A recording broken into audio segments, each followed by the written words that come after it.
Ajá.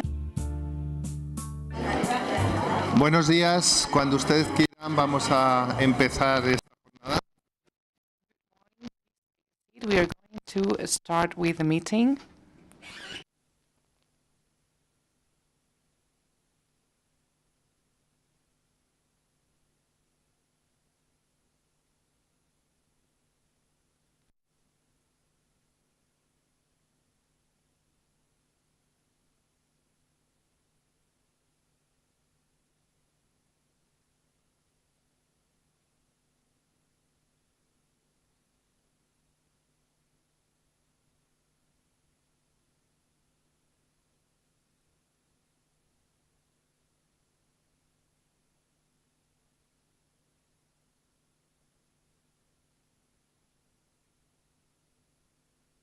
Bueno, yo creo que ya podemos empezar. Well, I think we can start. First of all, I want to thank you all for coming here to the headquarters, Spanish headquarters of the European Parliament. I'm the chief of the headquarters of the European Parliament here in Spain, and I would like to welcome you to this meeting on Spanish pharmacy and its contribution to the to the construction of the European Health Union. I want to thank the General Pharmaceutical Council of Spain, who are the organizers of these events. They told me that this is the first time they organize a meeting here in these headquarters, and well, I hope it's not the last meeting they organize here, because we have the perfect place here to explain the legislative work that the European Parliament makes for all the citizens of the member states. The European Parliament has always been interested and concerned about the pharmaceutical situation of the member states. In fact, here we are going to have 3 European Parliament members of different political signs, because we are always willing to participate in these type of events to explain what we are doing in Brussels. And yesterday, actually, the Ministry of Health was in Brussels in order to present the priorities of the Spanish presidency. As you know, the legislation of the pharmaceutical industry is one of the 4 proposals in order to establish a European Health Union. We've also adopted different regulations in order to solve inequalities in member states regarding the access to medicines, and in order to solve the shortage problems. And from these institutions, we have proposed a coherent pharmaceutical industry that's interested both in the industry and in the healthcare of patients. Many Parliament members sent questions about the legislation on the pharmaceutical industry, and the different legislative initiatives are right now in the Parliament and in the Council. The Committee on Environment and Public Health is in charge of this topic. In today's table, we are going to have different experts that will speak in different order. First of all, we have Jesús Aguilar, President of the General Pharmaceutical Council of Spain. Welcome. We also have here Borja Cabezón, who is Ambassador at Large for COVID-19 and Global Health. And finally, we have Juan Fernando Muñoz, who is the Secretary General for e-Health and Information Systems of the Spanish NHS. They are going to talk, each one of them, and then we will move to the following presentations and round table. Thank you very much.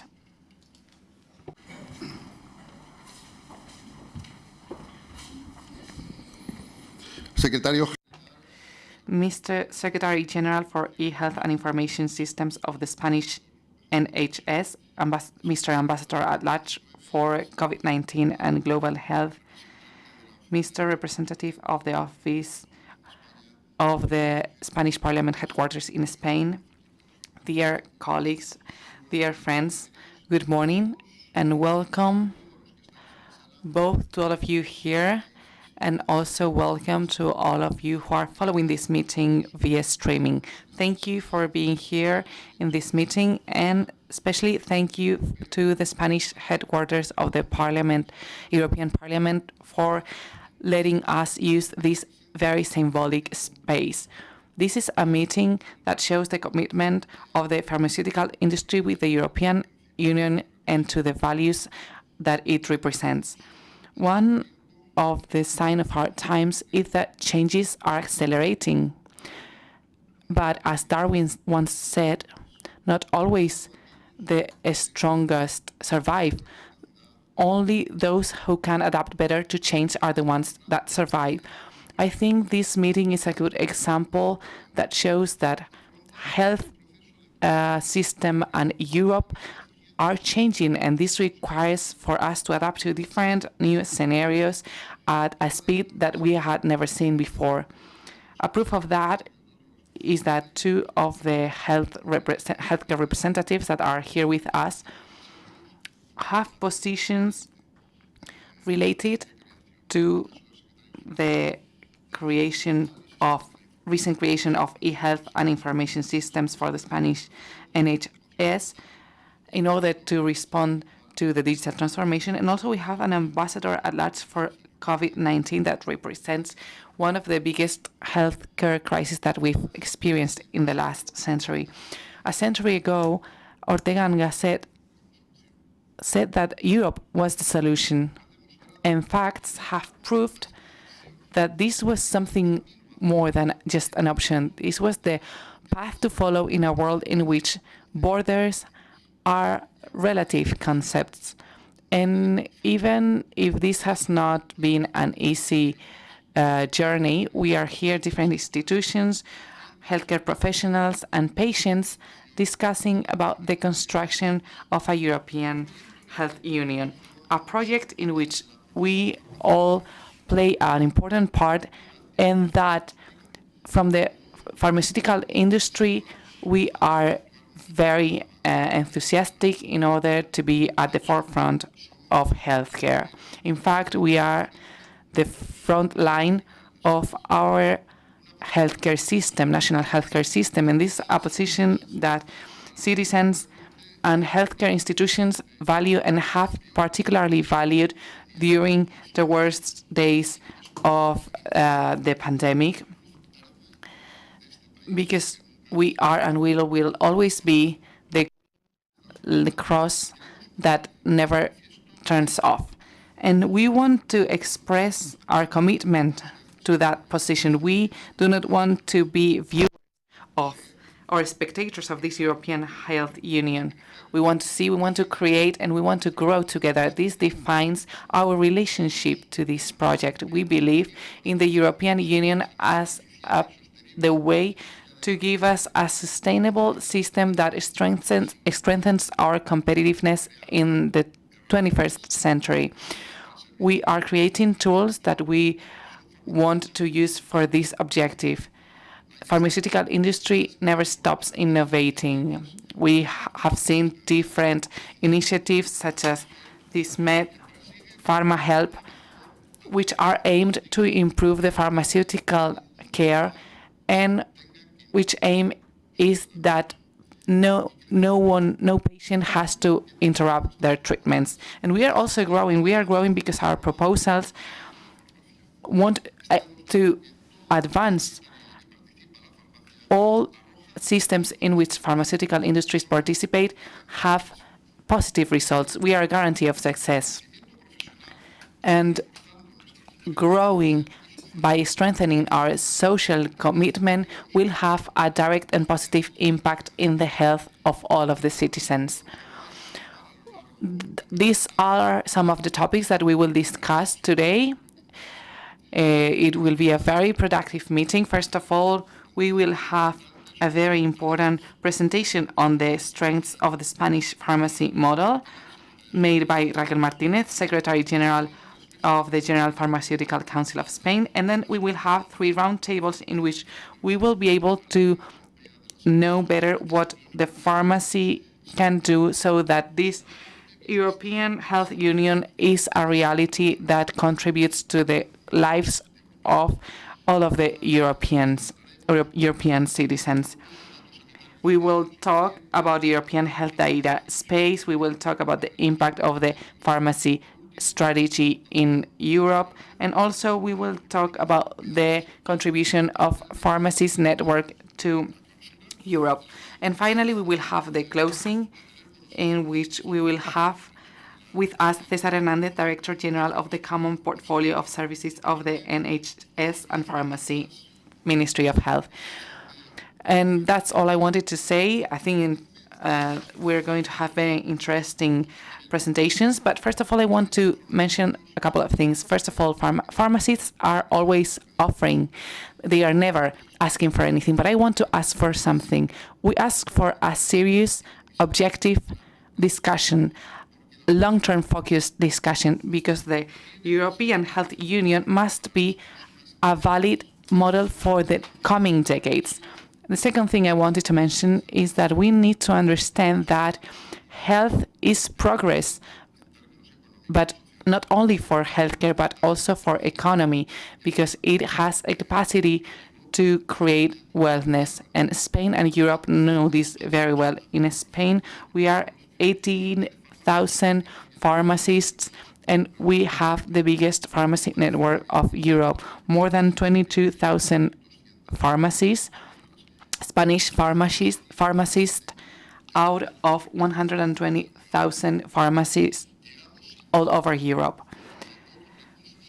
We can be where other healthcare resources cannot be.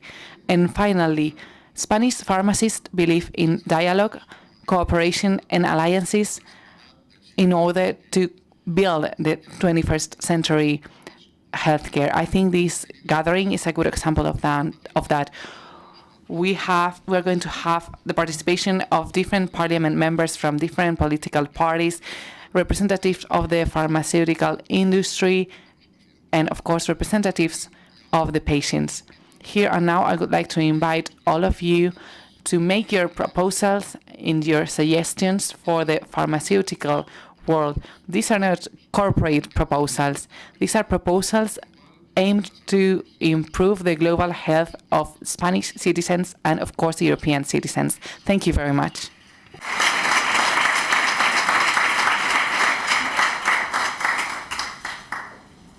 Borja, Cabezón, por favor.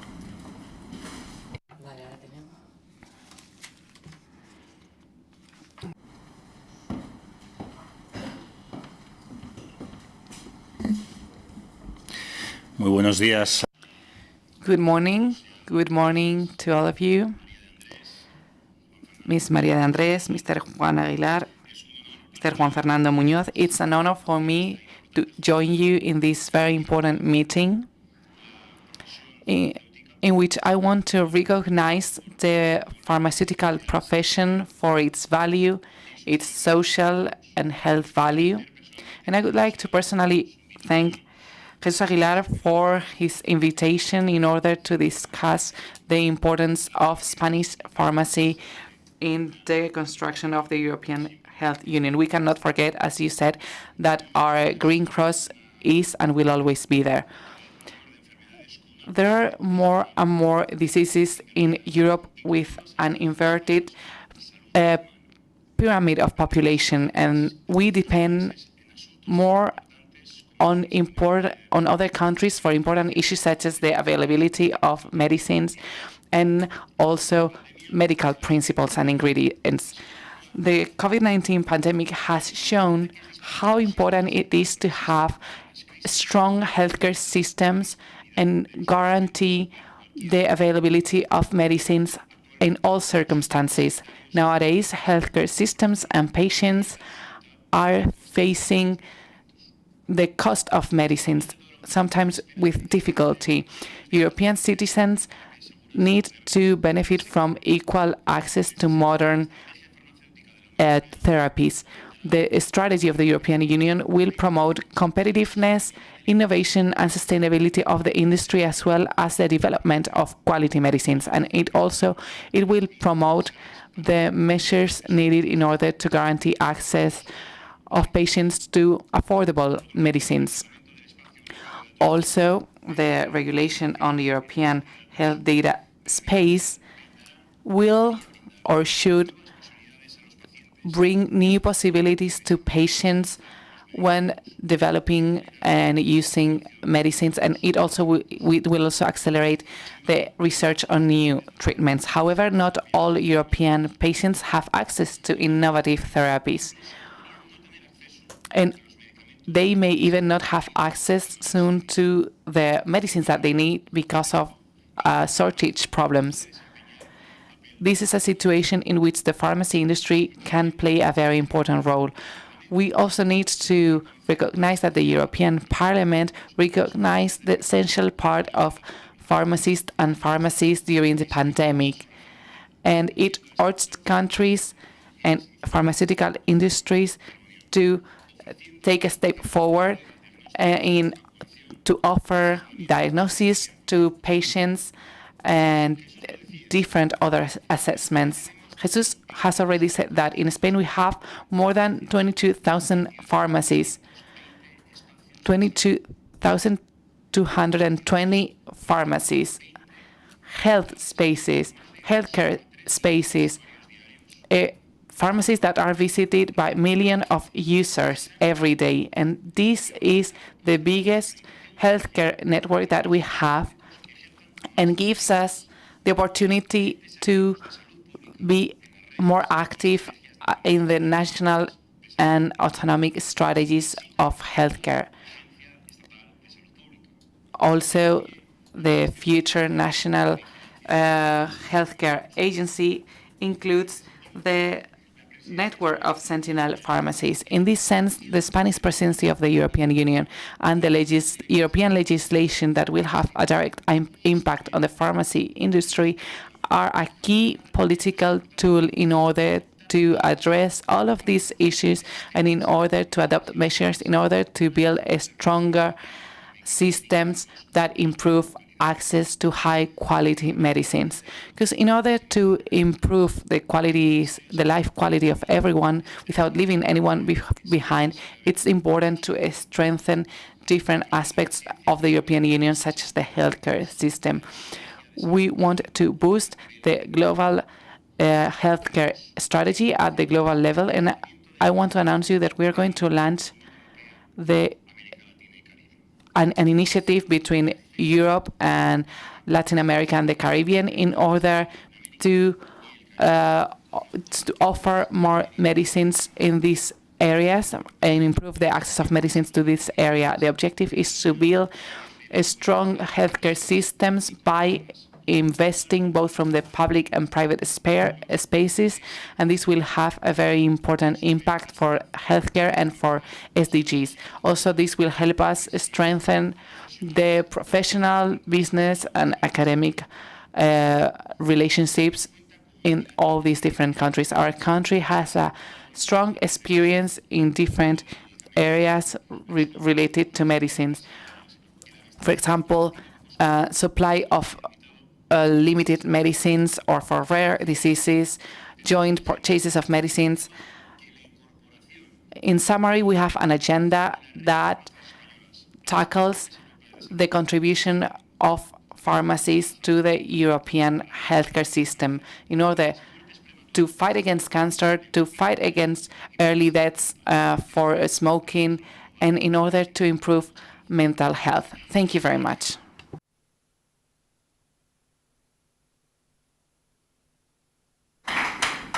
Para terminar esta inauguración. And in order to finish with this opening, we are going to have Juan Fernando Muñoz. Good morning, everyone. Good morning, Mr. Ambassador. Good morning, Mr. President. Good morning, Mr. Representative of the European Parliament, an institution that is hosting us today in this gathering space. And of course, thank you all for being here, because for us, the most important thing is for you to be here. People sitting here and people watching us online. And it's very important to have you here because Europe is the solution. And Europe is suggesting a lot of different things that are very important. I'm going to focus on the one that I know the best because, well, the rest of these questions will be tackled afterwards in the different presentations that we will have. I'm going to focus on the European health data space, and I'm going to talk about it from a different approach, I think. For me, Europe is a pioneering institution in this sense. We are the first institution that's going to try to legislate this data space from the European perspective. This means with safety, with security, taking into account the protection of personal data in order to create confidence and to give the and to highlight the value that these data have. And this implies that we need to take into account different regulations in order to treat this data. And this is something important that we should highlight too. For the Spanish presidency, this has been, and this is one of our main priorities. This is one of the two main points of the agenda of the Ministry of Health. And it's a hard work, but it's a very interesting work because it is very important, the contribution that it makes. It has different elements that are going to be very significant for different groups of people. We are not just talking about public access to data, interoperability of public and private prescription in different countries of the European Union. This is already a huge progress, especially for these patients that need to ask for a second opinion. But we are also talking to granting access to through a proxy at the European level, because sometimes we have patients with rare diseases, children, in which this figure, this proxy, should be regulated at the European level so that the right is the same in all of the different countries of the European Union. Also, the regulation that it proposes regarding the use and access to healthcare data is very interesting. We need to take into account that Europe is probably the geographical area which is in a better situation in order to make use of this information, because we have the higher rate of digitalization of healthcare records, pharmacological record, and this is what this regulation tries to regulate, how to make available to the citizens and to Europe all this data in order to be able to innovate, to create, to research in a more agile way in order to reach the point where we want to reach, which is a better protection of our citizens and patients. That's what this regulation is about, a regulation that comes after a pandemic, whose aim is to address the problems that we identified in the pandemic. This has been done in a record time, and I need to thank European parliaments for that, because they are doing a very hard work, and we are coming close to a voting, and I hope that we can reach a common position in order to push this, which is intended to be a differential element. And this is essential for our country too, because we are a country that has a great situation, both regarding the use of primary care. We've been working since 2012 at the European level, but we've been working in the from the 2006 at the national level, and this gives us an advantage. Why? Because we had a similar situation to the one that we have now in Europe, and we had to face it before. We have to take advantage of what can be seen as an obstacle, because in this case, I think it's actually a strength. Spain at the European level, in the process of integrating electronic health records, 78% of our population has already been covered by this service. This means that these people could go now to another country with this electronic access and access this electronic data. This data that patients can access to the citizen folder, electronic folder, and all this could happen at the same for all European citizens. This is basic information in order to have healthcare continuity, which is a sign for our country. There is a coherence in the treatment of patients from pharmacies to medical centers to hospitals, and this provides us with valuable and rich information. This is one of our strengths. And of course, the electronic prescriptions, which is used 100% in the public sector, and part of the private sector is also ready to start using the electronic prescription too. 92% of our patients can exchange electronic prescriptions with other countries which are able to do so. And pharmacies of all of the regions, all of the countries can dispense these medicines. So as one of the biggest countries in the European Union, we have one of the widest coverage in this sense. So let's make the most of it, and let's take advantage of this unique opportunity. This is a regulation that we all need, that our citizens need, that our healthcare system needs, and we're all going to benefit from this regulation. So thank you again to the President, to the Council, to the European Parliament to create this meeting, this gathering spaces. I think this is very important in order to discuss these issues, to explain that this is a regulation that all of our citizens need, and focusing also on security, safety, data protection, but also in improving the healthcare of our citizens. Thank you very much. I hope we have a very productive discussion. Bueno, muy interesante las tres intervenciones.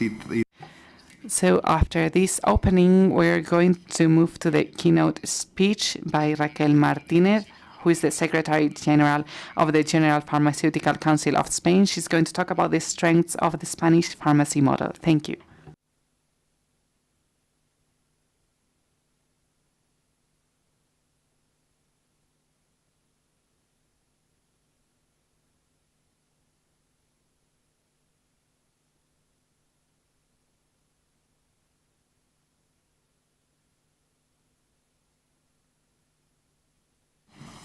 Buenos días. Good morning, everyone.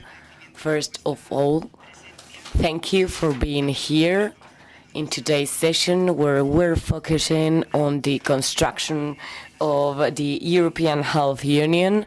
This is a very gathering space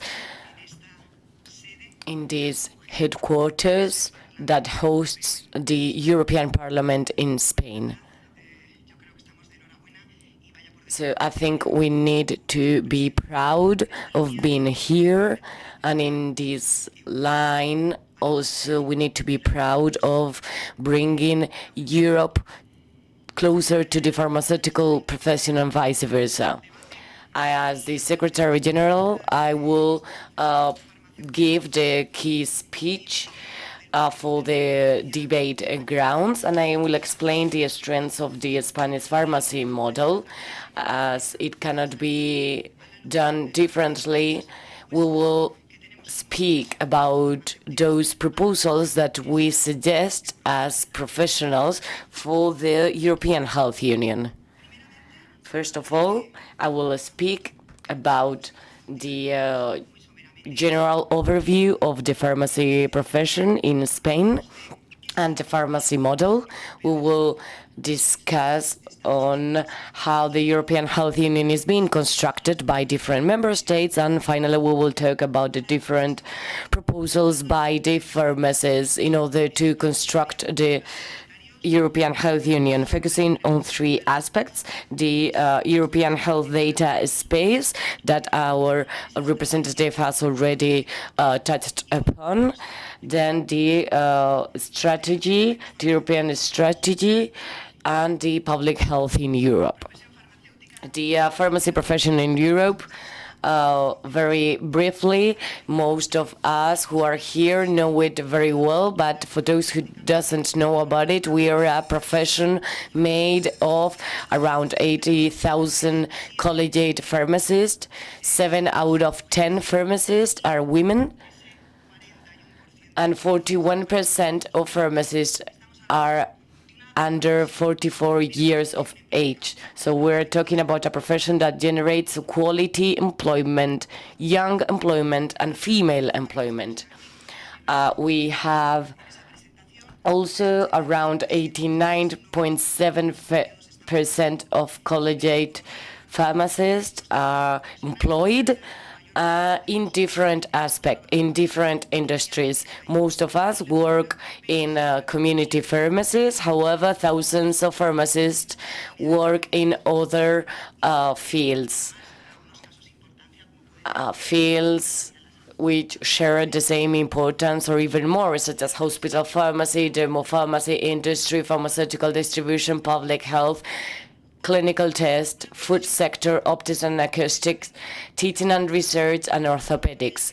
This is, we are at the forefront of the industry, as we are going to show you today. Another strength of the Spanish pharmacy profession is the way we are organized. We are structured in a collegiate pharmacy association with the General Council, and then the different regional official organizations, and most of us are represented here today. And this structure provides us with the strength of a network and of a profession. And I think it is important to highlight this important structure. Okay, now we're going to talk about the Spanish model. We have 22,220 pharmacies, as my colleagues mentioned earlier. 22,220 strategy points. This is a network of pharmacies which is distributed in a smart way throughout the Spanish territory that provides light in dark times, as it happened during the pandemic.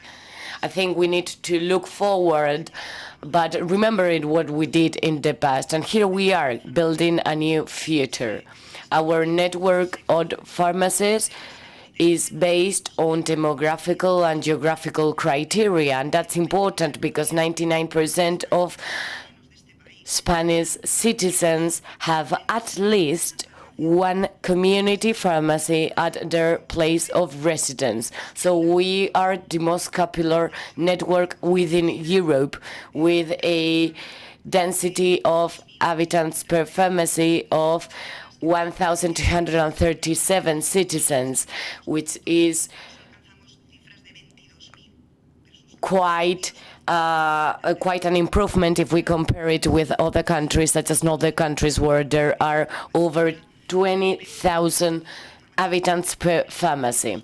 As you can see on the screen, we have almost 4,500 pharmacies located in municipalities with less than 5,000 inhabitants, and out of which 864 are located in towns of less than 800 inhabitants, which is very important to provide pharmaceutical care in those areas. And sometimes they are the only professional, healthcare professional present in those towns. Now let's move on to talk about the European Health Union, which is the topic that interests us the most today. This is the natural regulatory framework, both at the political and economic level in our country. I think that all of us who are present here, and sometimes the citizens that we talk to every day, think that initiatives that affect us the most are the regional ones, those present at the regional level and maybe at the national level. And we see Europe as a very far institution, but that's not true. Around 57 or 60% of regulations developed in our country come directly from European regulations that are being decided at the European level. So I think this session was important to be held in order to see that Europe is providing all citizens with a high-quality health care. It is an exemplary health care compared to other regions in the world. And if you allow me to say this is possible because we are all working together, including the pharmacists. We are all pushing together these kind of initiatives, and we need to keep on doing so in the future. Borja has already mentioned, and I'm going to highlight the importance of it. Borja mentioned this report published in June 23, the lessons learned and recommendations for the future. And it highlights the valuable role of pharmacists and pharmacists in such a difficult time as the pandemic was, as we were on the front line to provide support to citizens in very difficult conditions. And on many occasions, as the report highlights, without access to protective equipment. Borja also mentioned that it asks for member states to include pharmacists and pharmacies in public health strategies and initiatives and all those care research programs. So it is important for member states to incorporate pharmacists in their global strategies. And what initiatives are related to the healthcare in the European Union?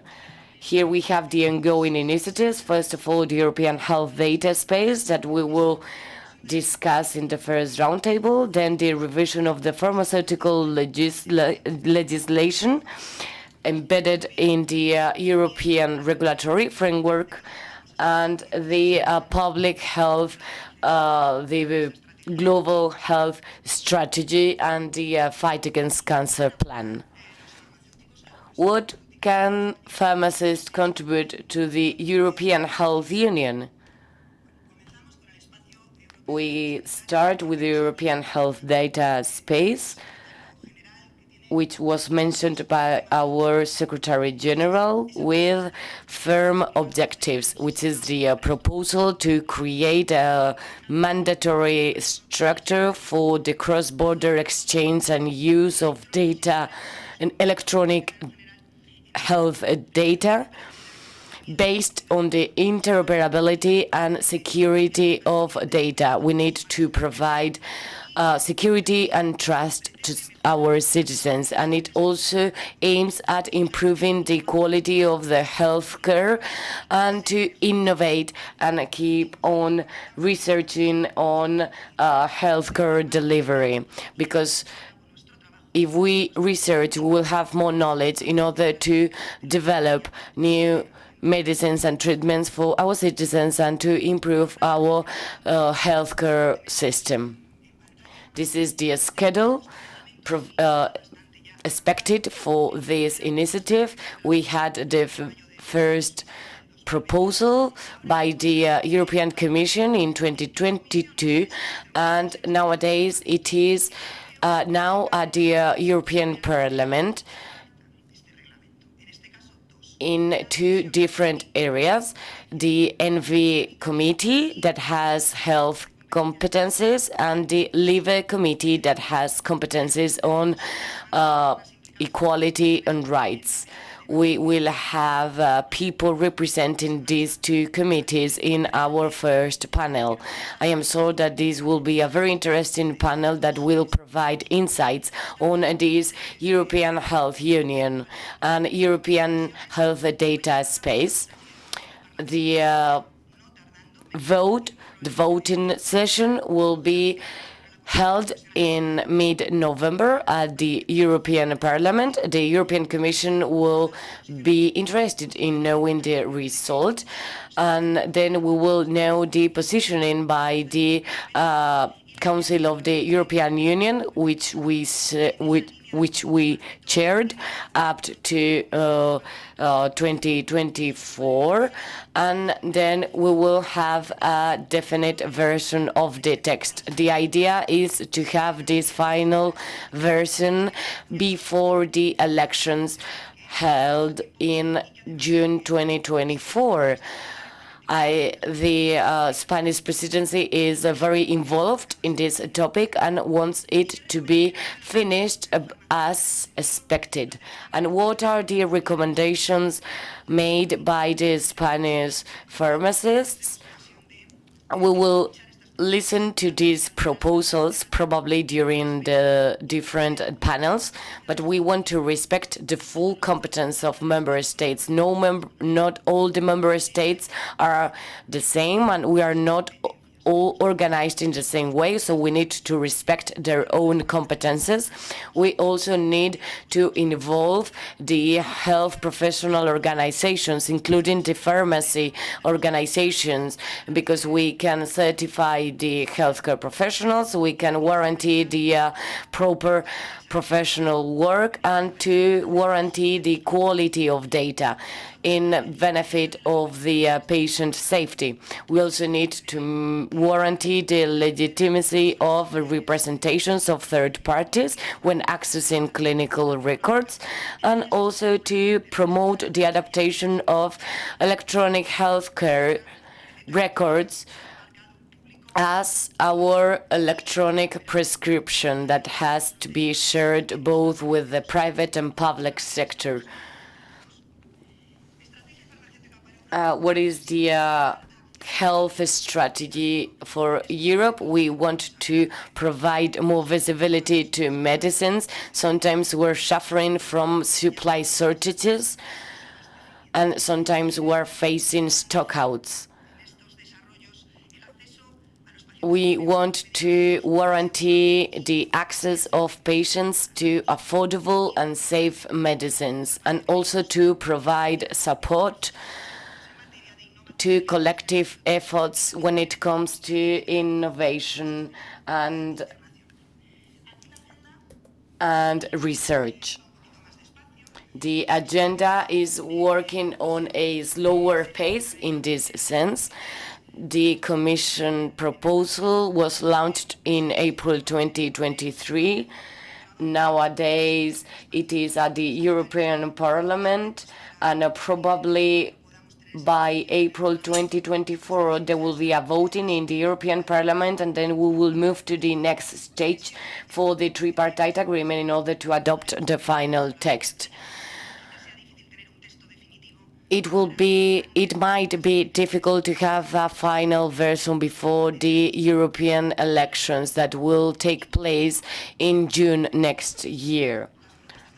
And then here we have the proposals of Spanish pharmacies for the European strategy to guarantee the supply of medicines to patients by involvement of agents in the chain. We have CISMED, which is our reporting center, and daily those community pharmacists report issues in relation to medicines.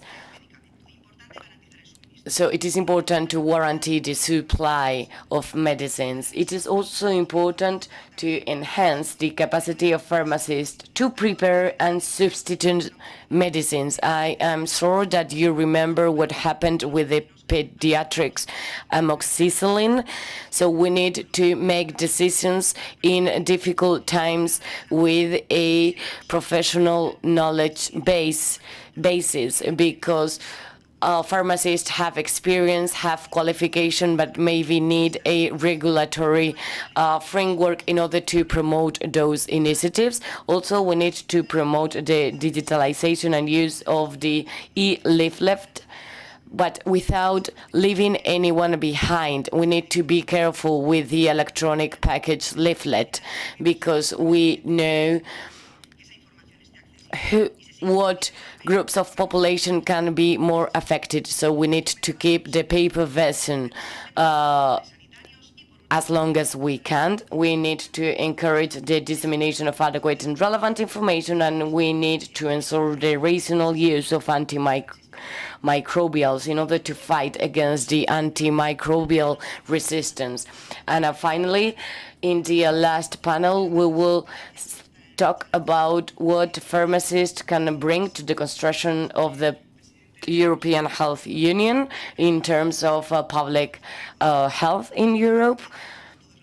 We will talk about the different initiatives proposed by different collegiate pharmacists. We will talk about how to incorporate those pharmacists and those professional associations in the State Center for Public Health.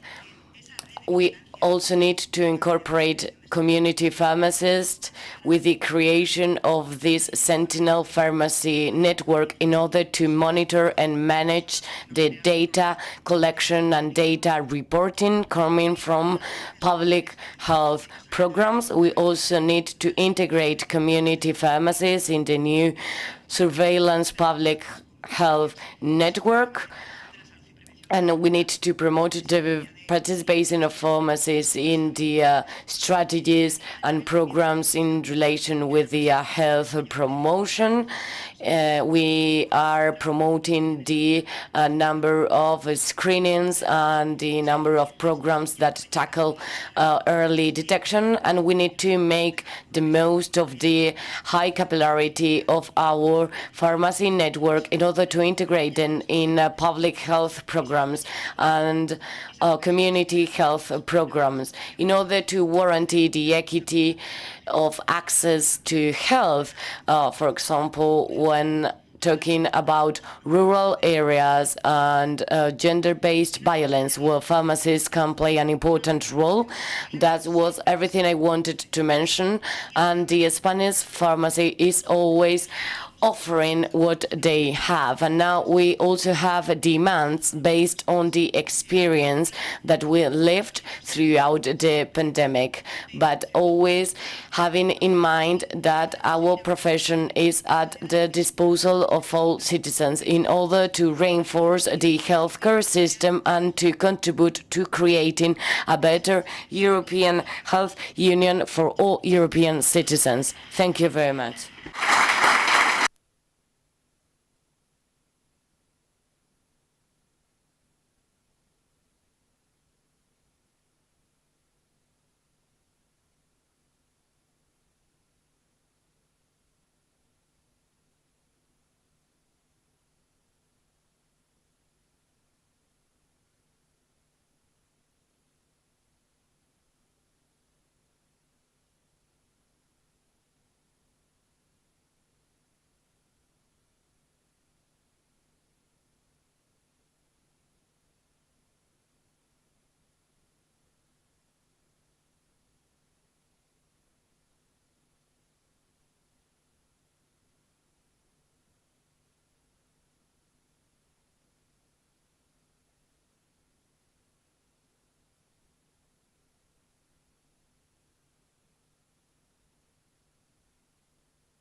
Vale.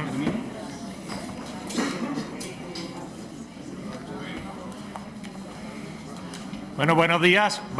Good morning, everyone. We're going to start this first panel. Let's try to speed up a little bit because we are behind the schedule.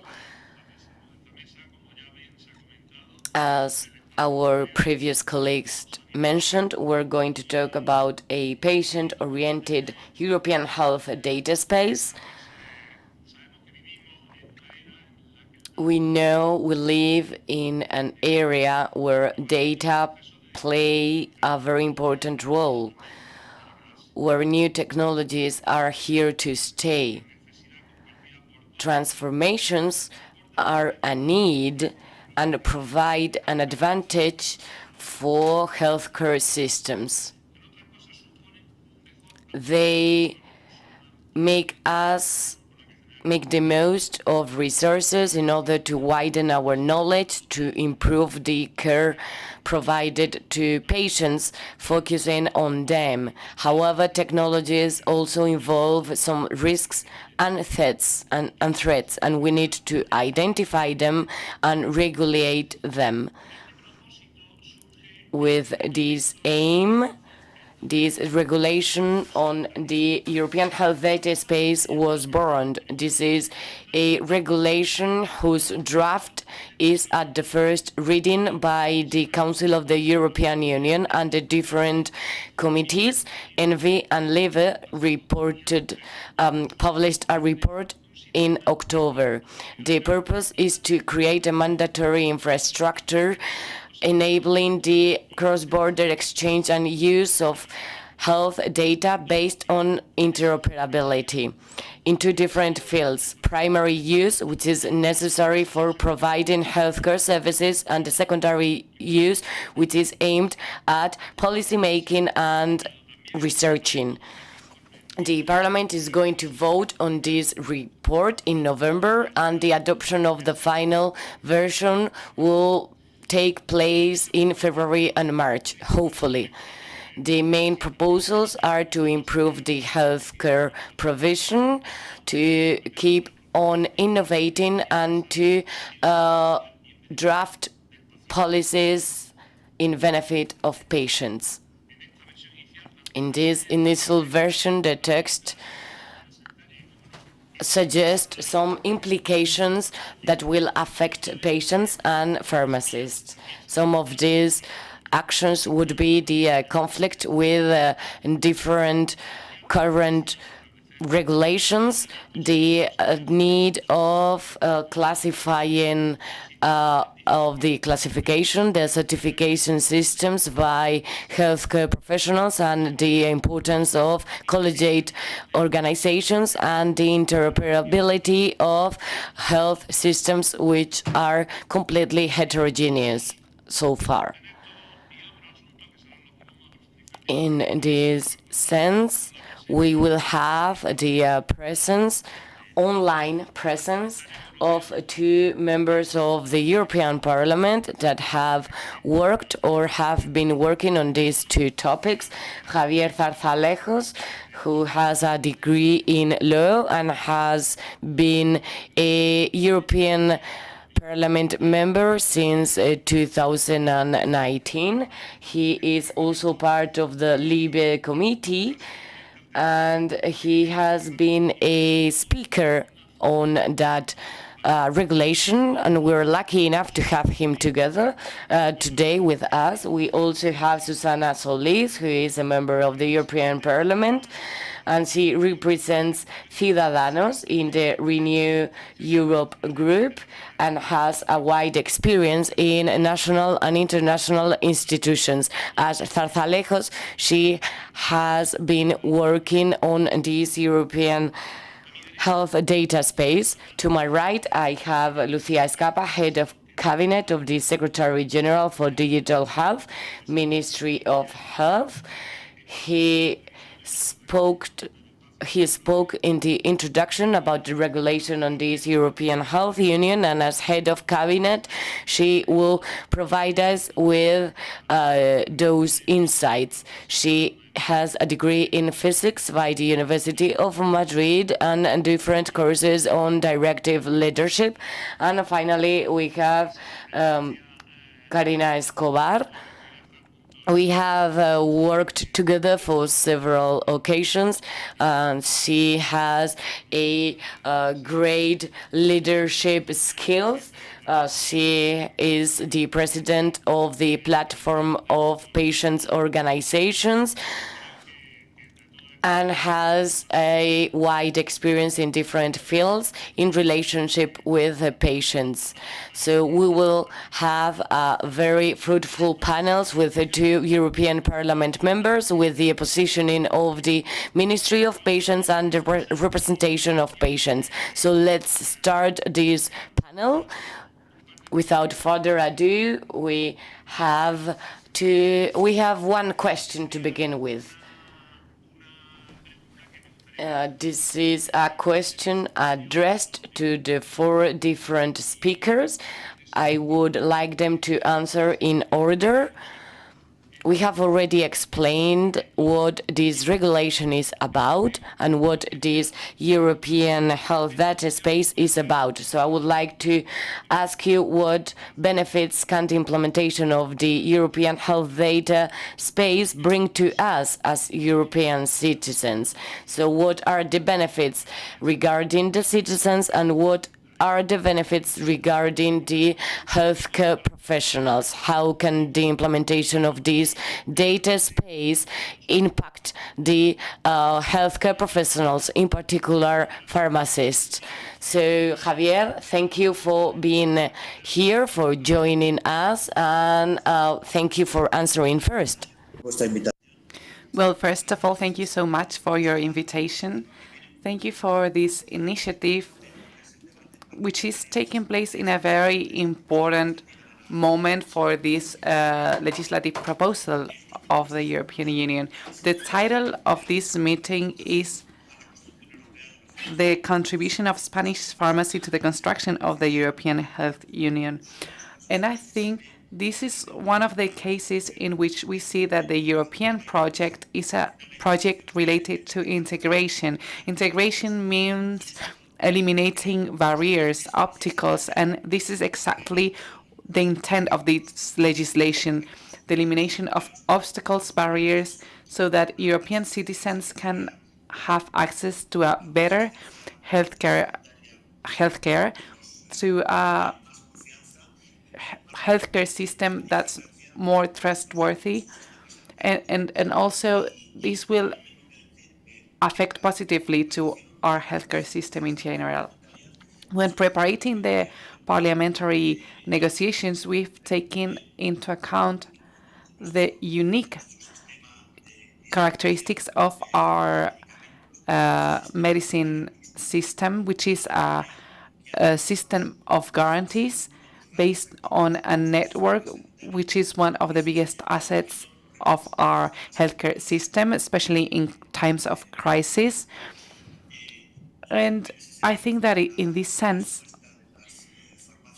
thanks to the response of pharmacies, we've been able to face the consequences of the pandemic. We've already talked about the regulation, what it is about, the objectives of primary access to this data, but also I think there is a secondary access of data which has a direct implication in the research and of new medicine and innovation. And I think that having a whole European data space will allow the development of different innovation and research projects under new circumstances that we've never seen before. We're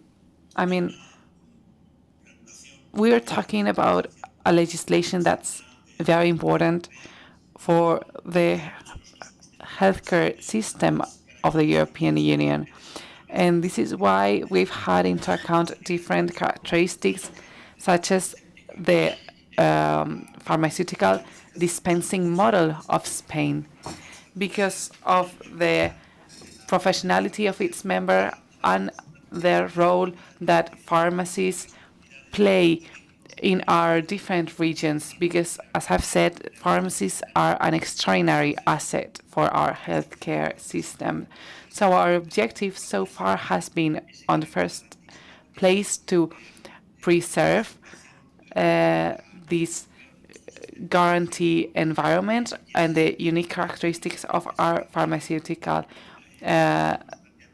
sector, there were some concerns that we had to discuss, but anyway, this is not going to change the regulation on pharmacies, which will be made by member states as it has been so far. And also we've been talking about giving pharmacists a full recognition so that they can be a key actor under this regulation. We know that the key for this regulation to work is to get trust from our patients. And I think that this is something which is clear. I mean, as citizens, as patients, we've all had this experience. One of the elements that contributes to promote trust is the relationship between pharmacists and patients. So the role of pharmacists as a key actor under this regulation, and also the guarantee that the Spanish pharmacy model will be maintained. And I think it will not only be maintained, but it will be strengthened after this regulation. These are two of the objectives that we are trying to ensure. I'm glad to hear your words. Now we are going to give the word to Susana so that she can answer to this question, the benefits for citizens and the impact for health professionals and pharmacists. Well, good morning. Thank you very much. It's a pleasure to participate in this round table, even though I'm doing it online. I first of all wanted to thank you for the work that you are doing in Brussels, because this is very helpful when negotiating aspects such as the European health data space, the pharmaceutical legislation package. This work is very important so that the Parliament policies make sense and recognize fully the work of Spanish pharmacies in Spain. I just wanted to say that both Javier and I are negotiating, and the text in which we are working is not definitive yet. We hope that we can vote it for November, but we are not sure. As for the benefits for the patients, I think you've mentioned them already. We are giving the power to the patients to access this data. And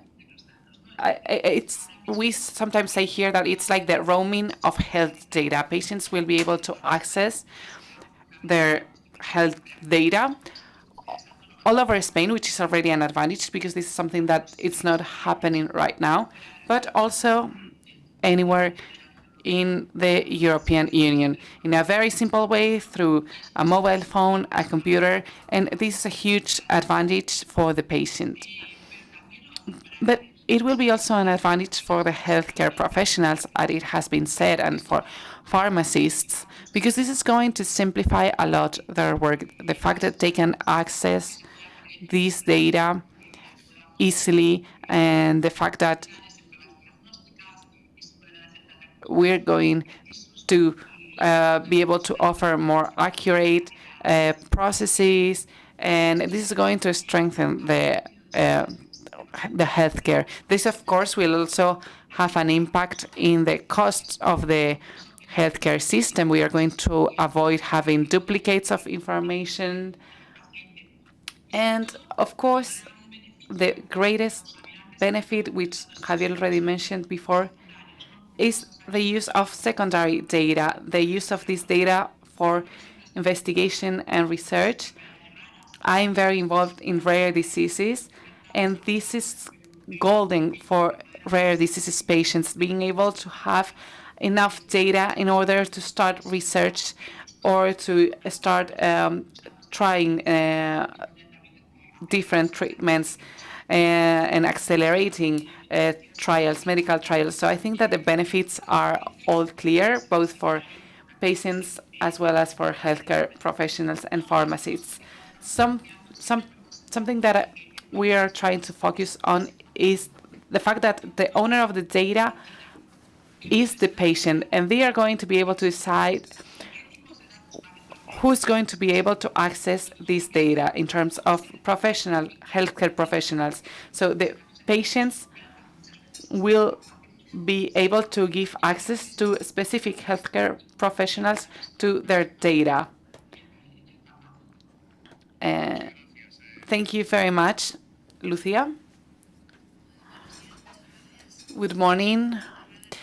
Well, I have a cold, and so it's not a great day for me today, but I'm glad to be here. So, as you know, I'm in the team of the Spanish presidency, and we are working on the technical aspects of the regulation, and also as part of the Ministry of Health. This is an issue which is very important for us. I wanted to repeat something that has already been said. Regarding primary use of healthcare data, this is use of data for healthcare, Spain has a very good position. So nowadays, in all of the autonomous communities, in all of the regions, we have a repository of electronic documents. There are at least 10 electronic documents, which includes a summary of the health record, and this information is already exchanged to the countries that participate in the e-health network. From the perspective of healthcare use of data, this regulation aims to make compulsory what the 2011 directive defined as non-obligatory. This included the creation of an e-health network system for the cross-boarding exchange of health data, and data could use or not voluntary this access. Of course, cross-bordering healthcare is not something that's voluntary, but accessing through this e-health network was voluntary so far, but now it's going to be compulsory, and this will entail several benefits for our patients, benefits that have already been mentioned by Javier and Susana. So this means that citizens will be able to move all over Europe, and regardless of where they are, they will have access to a set of electronic documents describing their healthcare industry, and these documents are going to be harmonized. So they are going to have the same type of contents organized in the same way, and they will be automatically translated to the language of the healthcare professional that's attending that person. Also, at the same time, this patient will be able to compare, download the different history records that will be generated into different countries of Europe. Of course, as Javier has already mentioned, this regulation doesn't say how countries are going to organize healthcare. That's a national competence, but it establishes that all countries should have a network connected to the cross-cutting system through which all of the citizens will be able to access their data all over Europe, and all healthcare professionals all over Europe that needs this data to attend a patient will be able to do so.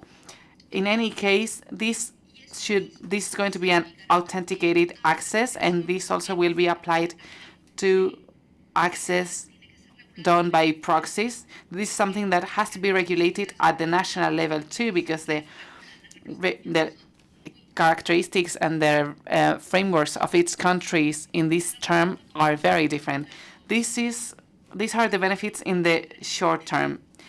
And also in the long term, as also has already been said, the secondary use of data offers new opportunities for research, but also for many innovations in the healthcare system, medical product system, and also for the design and assessment of public policies.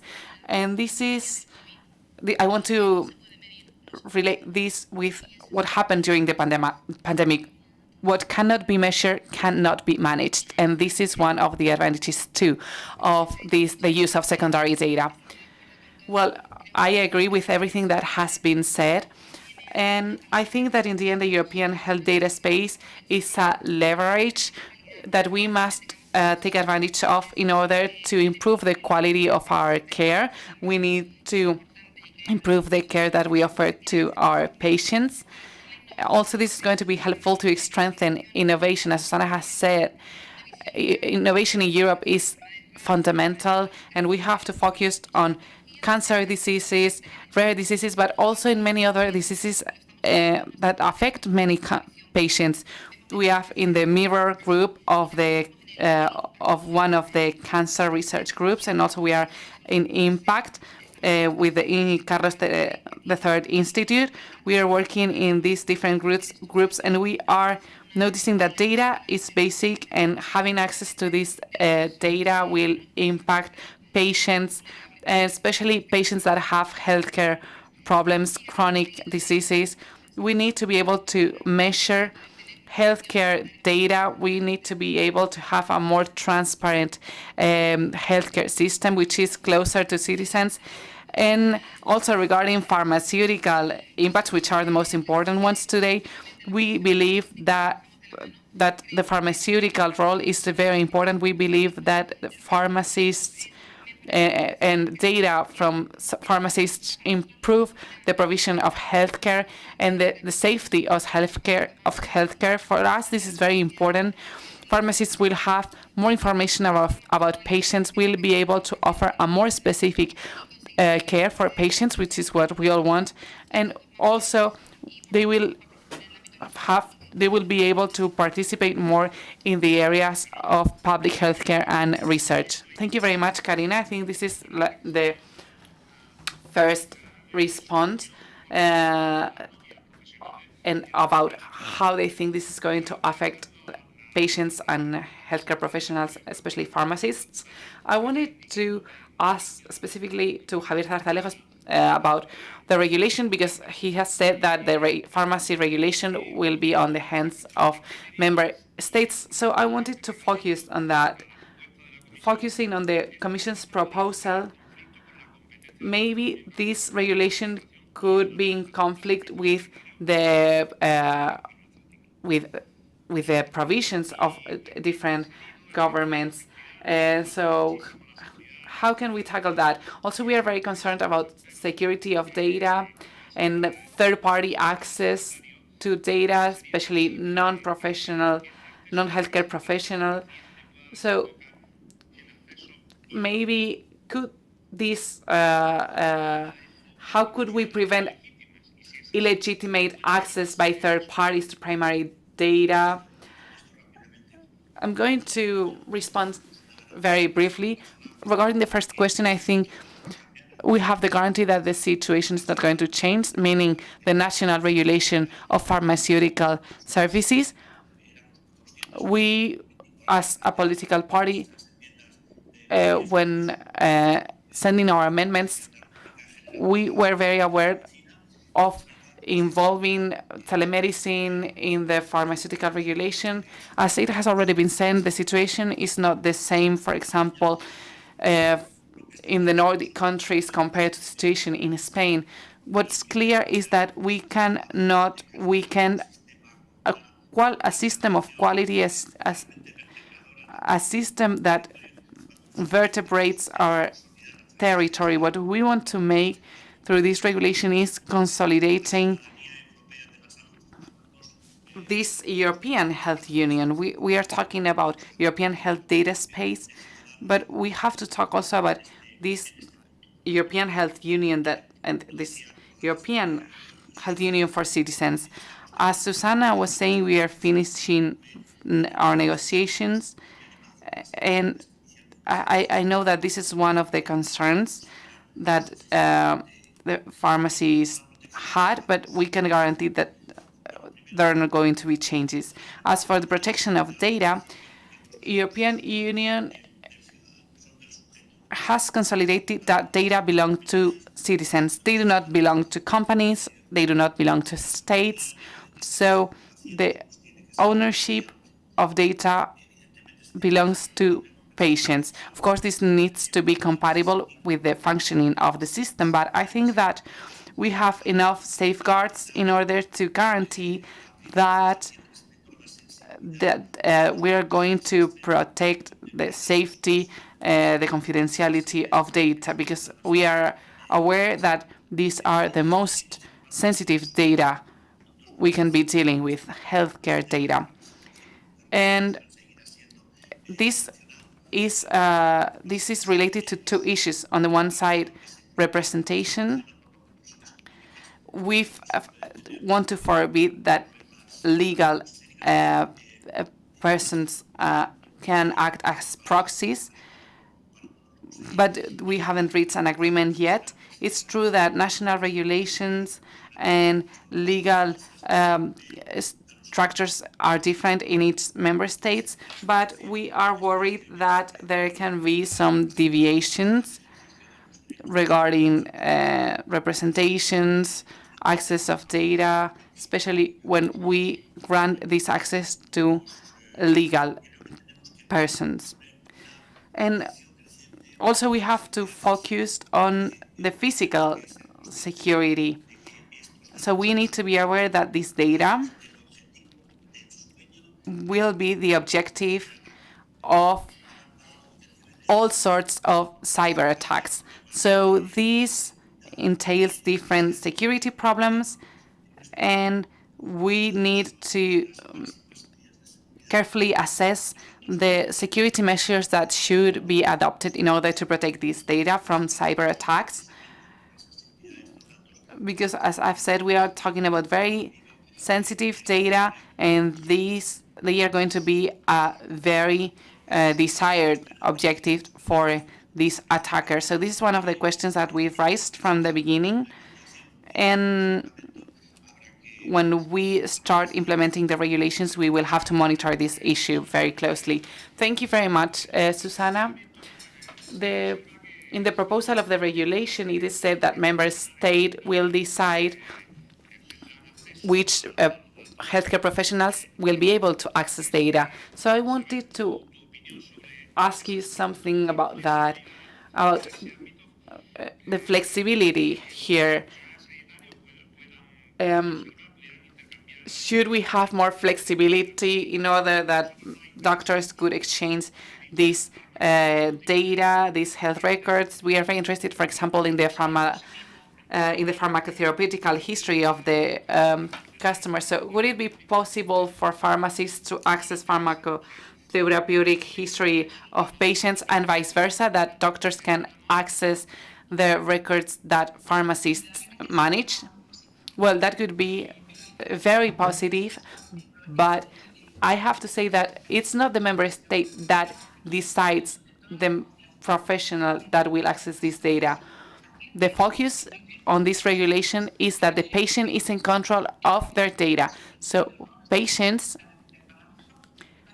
will be the ones saying which healthcare professionals can access their data.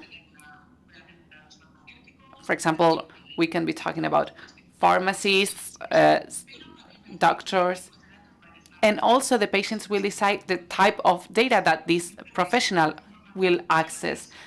I think this is a very valuable information for pharmacists in order to provide better treatment, but the patient will be the one deciding if there is going to be this data exchange or not. And well, as I was saying, this is the spirit behind the regulation.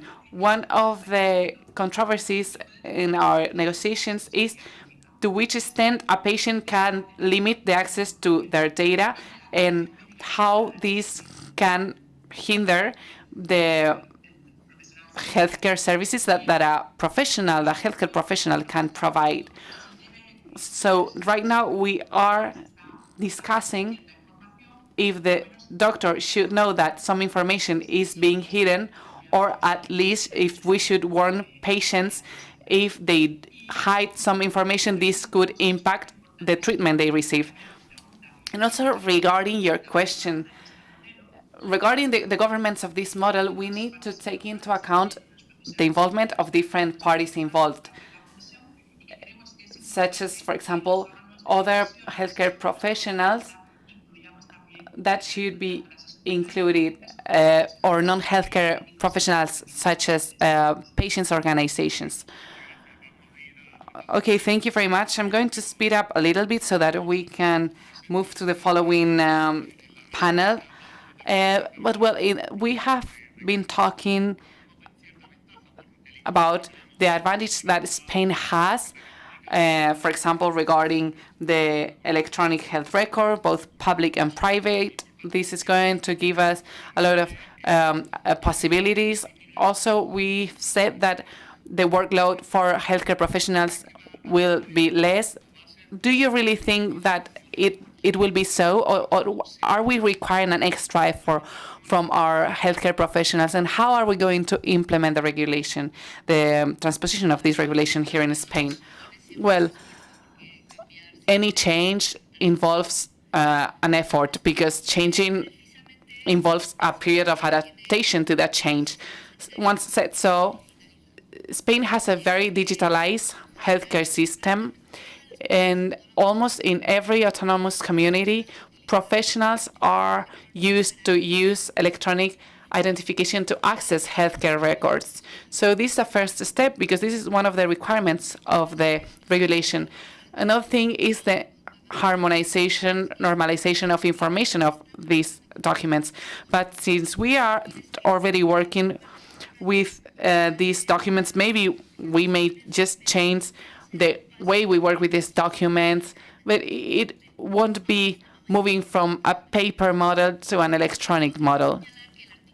Also, I wanted to say that Article 5 of the Commission's proposals define 5 categories of data that should be part of an electronic health record: a summary of the health record, electronic prescriptions, electronic dispensations, electronic images, lab results, and hospitalization reports or discharges reports.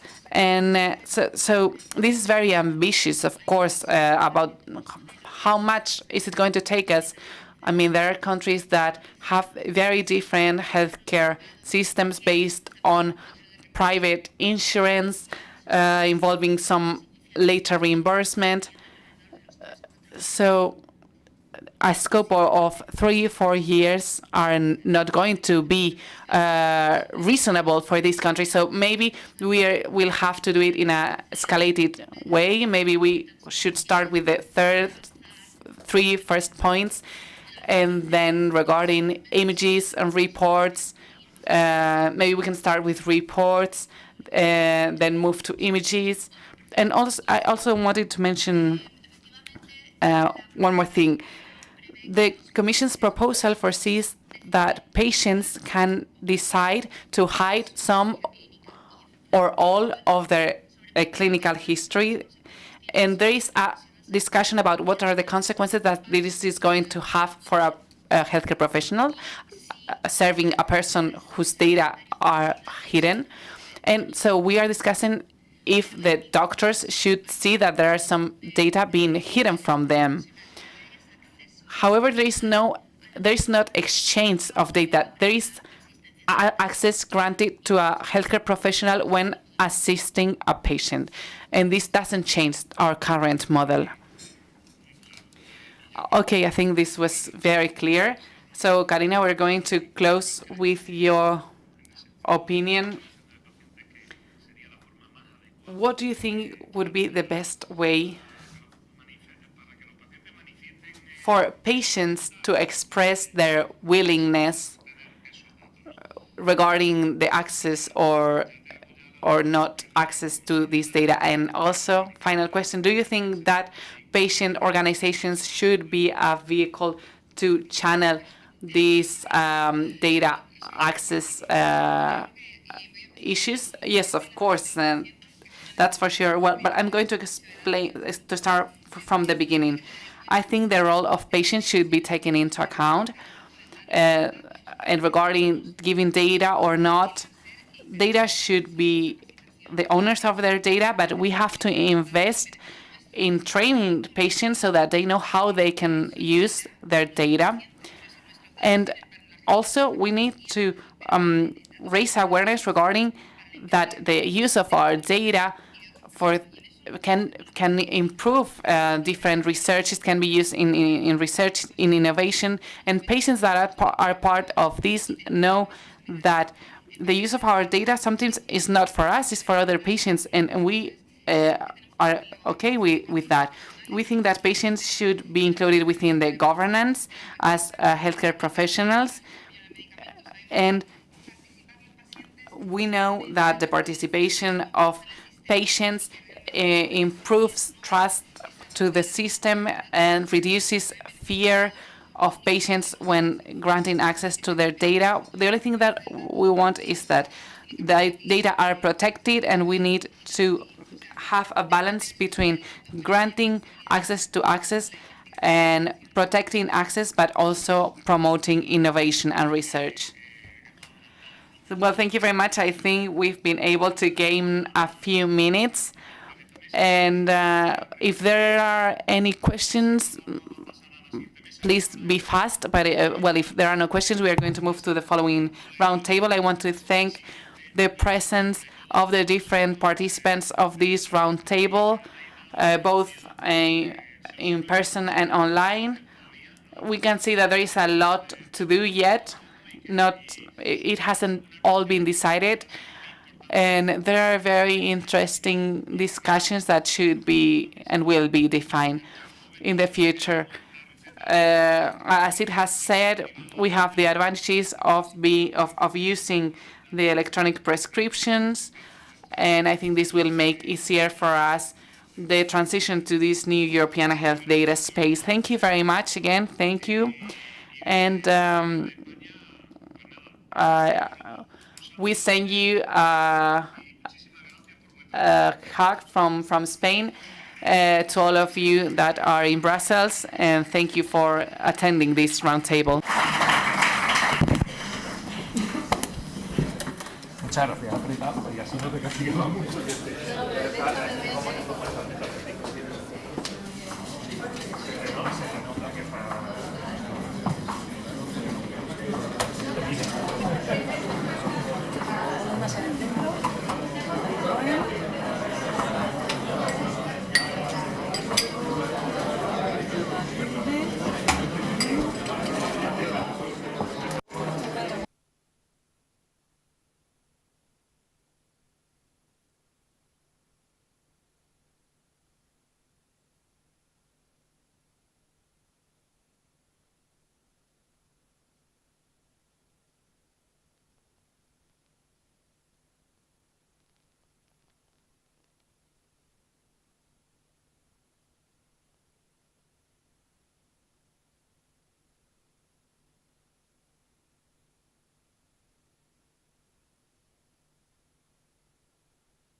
Ahí, ahora, buenos días. Can you hear me? Can you hear me properly? We're going to start our second panel. La mesa, por favor. Please. The previous panel worked hard to respect our agenda and schedule, so let's try to follow the same path. And welcome to this second panel on the impact of the pharmaceutical strategy for Europe on access to medicines. Sorry. We will try to explain the key elements of this ambitious revision of the pharmaceutical legislation thanks to the presence of three experts. We have the president of the pharmaceutical group of the European Union, Koen Stratmans, who is a pharmacist, son of two pharmacists, and that carries his profession in his DNA. He worked in several Belgian pharmacies before starting to work in the Association of Belgium. We also have Antonio Blázquez, head of Department of Medicinal Products for Human Use. Antonio has been working for over 18 years in the Spanish Agency for Medicines of Medical Devices. He is, as I said, the head of Department of Medicinal Products for Human Use. I guess the agency will be affected by all these modifications. And finally, we have Matilde Sánchez, who is the president of the Federation of Pharmaceutical Distributors, FEDIFAR. She has a degree in pharmacy by the University of Sevilla and has an MBA. And since 1998, he has a pharmacy in Sevilla. So thank you all for being here and welcome to this panel. Before starting, I would like to give you a bit of background in order to place this panel into context. First, I would like to make an observation from my perspective in the pharmacy industry. I would like to highlight the difference of the time of acting and time of repercussions of the European legislation. We cannot discuss about these things when they already affect us, when it already impacts us. We had in the past some conflicts regarding this. However, today are tackling on ongoing legislation. So when the legislation is being prepared, when we have proposals on the table, proposals to solve healthcare problems within the European Union. I would like to highlight this because I think it is very important, because this work involves many workers, many efforts from different sectors. So we need to start working now. As you know, the European Union proposed the revision of the legislative package. Right now, it is at the first reading by the European Parliament, and probably the final version won't be adopted before the European Parliament elections scheduled for May 2024 due to the complexity of several topics, as the Ministry of Health mentioned yesterday. He mentioned some difficulties. In particular, the directive will replace the regulation focused on supervision of medicine products for human use, mainly tackling the problem of supply shortages. This regulation is the first reform of the pharmaceutical legislation in 20 years, and it is a great opportunity for us to recover the healthcare leadership in Europe, because I think probably we have lost that privileged position. It is also a great opportunity to tackle the supply shortages that has been worsened in the last few years and impacts directly on patients and on healthcare professionals. We are all aware of it. All of us who are working in the pharmacy industry, there are over 900 medicines that we lack in Spain, and the PGEU has also highlighted this problem that has worsened in the last year. In 2022, all classes of medicines were affected by shortages in community pharmacies in different countries. All types of medicines. This is a structural problem. Something is going on in our supply chain of the pharmaceutical world, and the study reveals that pharmacists devote 6 hours and 40 minutes a week in managing supply shortages. So in order to get the medicines that our patients need, the reform of the legislation is necessary, and it will mark the future of our industry in the following years, and it will affect all players involved in the supply chain.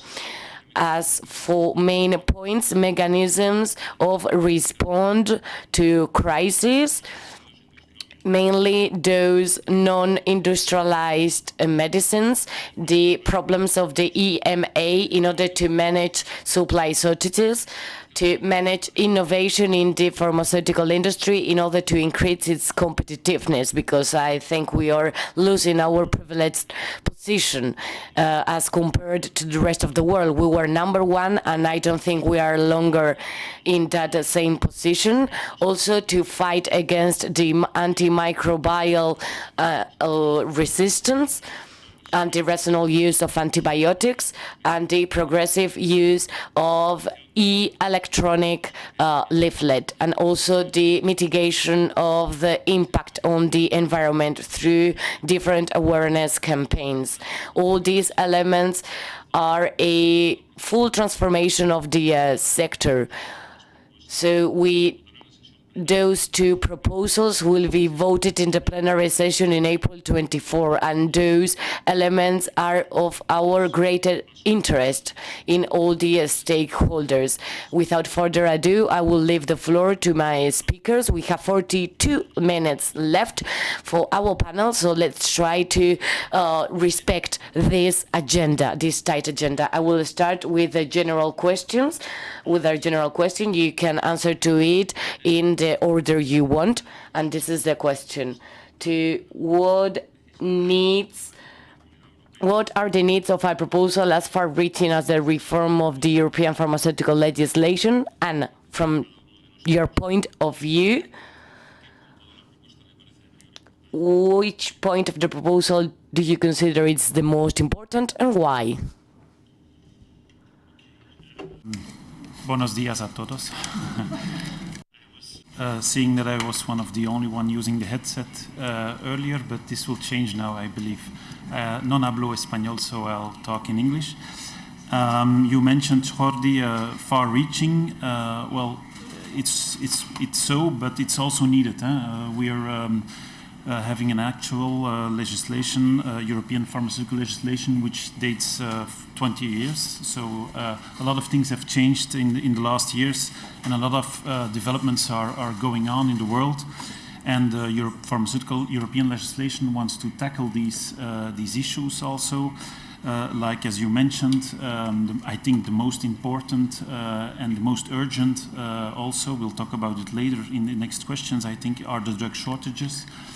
This is very frustrating for pharmacists and patients, and this is the main topic we as pharmacist associations want to tackle within this pharmaceutical legislation. But there are also some other challenges to tackle with the pharmaceutical legislations, as is the availability also of new antimicrobials with the AMR also. There are also environmental risks the legislation wants to tackle. And these are things. There are also some interesting elements in the that we have to look upon about compounding in the pharmaceutical legislation. As was already mentioned today, we want to maintain compounding as a possibility for pharmacists in Europe. And another important issue in the pharmaceutical legislation, also mentioned already today, is the electronic patient leaflet. Where we want to avoid that people are left behind, people with digital fracture, people not having the same capabilities, fragilized people with not all the digital skills some other people have. So we encourage there the use of an addition of electronic information leaflet, but not a substitution of the paper leaflet for these patients. And there we're, as Pharmaceutical Association at European level, but also CGCOF, concerned about the powers we might give to go too fast. Let's try to change the perspective and the culture in the heads of our people to use more and more digital tools, as they also did with electronic prescription in your country, in my country. But don't go too fast, because otherwise we might leave patients behind. But I repeat, the main issue we want to see tackled very rapidly, and I don't know if the pharmaceutical legislation will be closed in time, so I'll talk about it later, is drug shortages.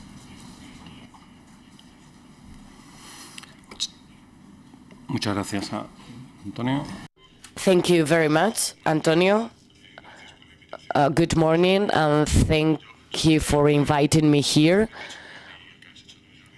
What my previous colleague mentioned is perfect, because it reflects what the new pharmaceutical legislation is pursuing. I would like to focus it in the sense that the new pharmaceutical legislation is born with the pharmaceutical strategy. The pharmaceutical strategy was born before, and it had four main pillars that should be the basis for the reform of the legislation. However, the legislation packages talks about the regulation of medicines, but it doesn't tackle the industrial part. The pharmaceutical strategy on its side, it does tackle the industry and also the accessibility. Today, as in relation to affordable medicines, this is in hands of the member states. This is not something that the Commission regulates. So those two different aspects, which are paramount, cannot be tackled from the pharmaceutical legislation point of view. Some of the aspects that we will mention here, such as supply shortages, if we analyze the root cause, I guess that today we will be talking about mitigation and situations that we may face. However, we cannot expect that the legislation of the pharmaceutical regulation will solve those problems, because the regulation of the pharmaceutical legislation aims at having safe, quality, affordable medicines with relevant information, but it doesn't tackle economic aspects. So one of the main pillars is missing here, but this is due to the fact that this European legislation doesn't have to tackle all those aspects. So having said that, for me, all of the points reflected in this directive are important. All of the different aspects, all the different 400 pages of the package are important to me. Some of them are more innovative than others. For me, the most innovative element is the following. I took notes of this, the regulatory sandbox, which is the testing controlled space. This provides the regulatory framework with more flexibility for the new technologies that will be implemented. The legislation doesn't follow the same pace as the new technologies, so we have a space here that we can use for that. For example, so the agency, the European Medicines Agency, can have an opinion on different medicines that have not been approved as medicines yet, but we can use. And this is reflected in the regulation. Another important aspect is everything related to the antimicrobial resistance. The committee proposes innovative tools, such as the famous vouchers. I think this is relevant because this is something new. Right now, the Council and the Parliament have not agreed on it because they have not had the conversation yet, but this is a new proposal, the one related to antibiotics. Another important aspect, indeed, is the supply shortages. This was something we had been working on previously, but now it is regulated in this new legislation. And another controversial aspect was the kind of products, because some kind of products can be developed in a more agile way than others, and this is the most controversial point within the legislation. I think those are the most important ones for me. And Mighty, thank you, and thank you for inviting me to participate in this panel. As my colleagues said, the European pharmaceutical legislation dates back from 20 years ago. However, we had very important changes that this legislation must address, such as the speed in the manufacturing, the conception, the new ways of doing research, the new innovation, the new ways of sharing data, the unavailability of some medicines. So everything makes it necessary to update this pharmaceutical legislation. Also, the health crisis that we suffered during the pandemic highlighted some problems that require this update.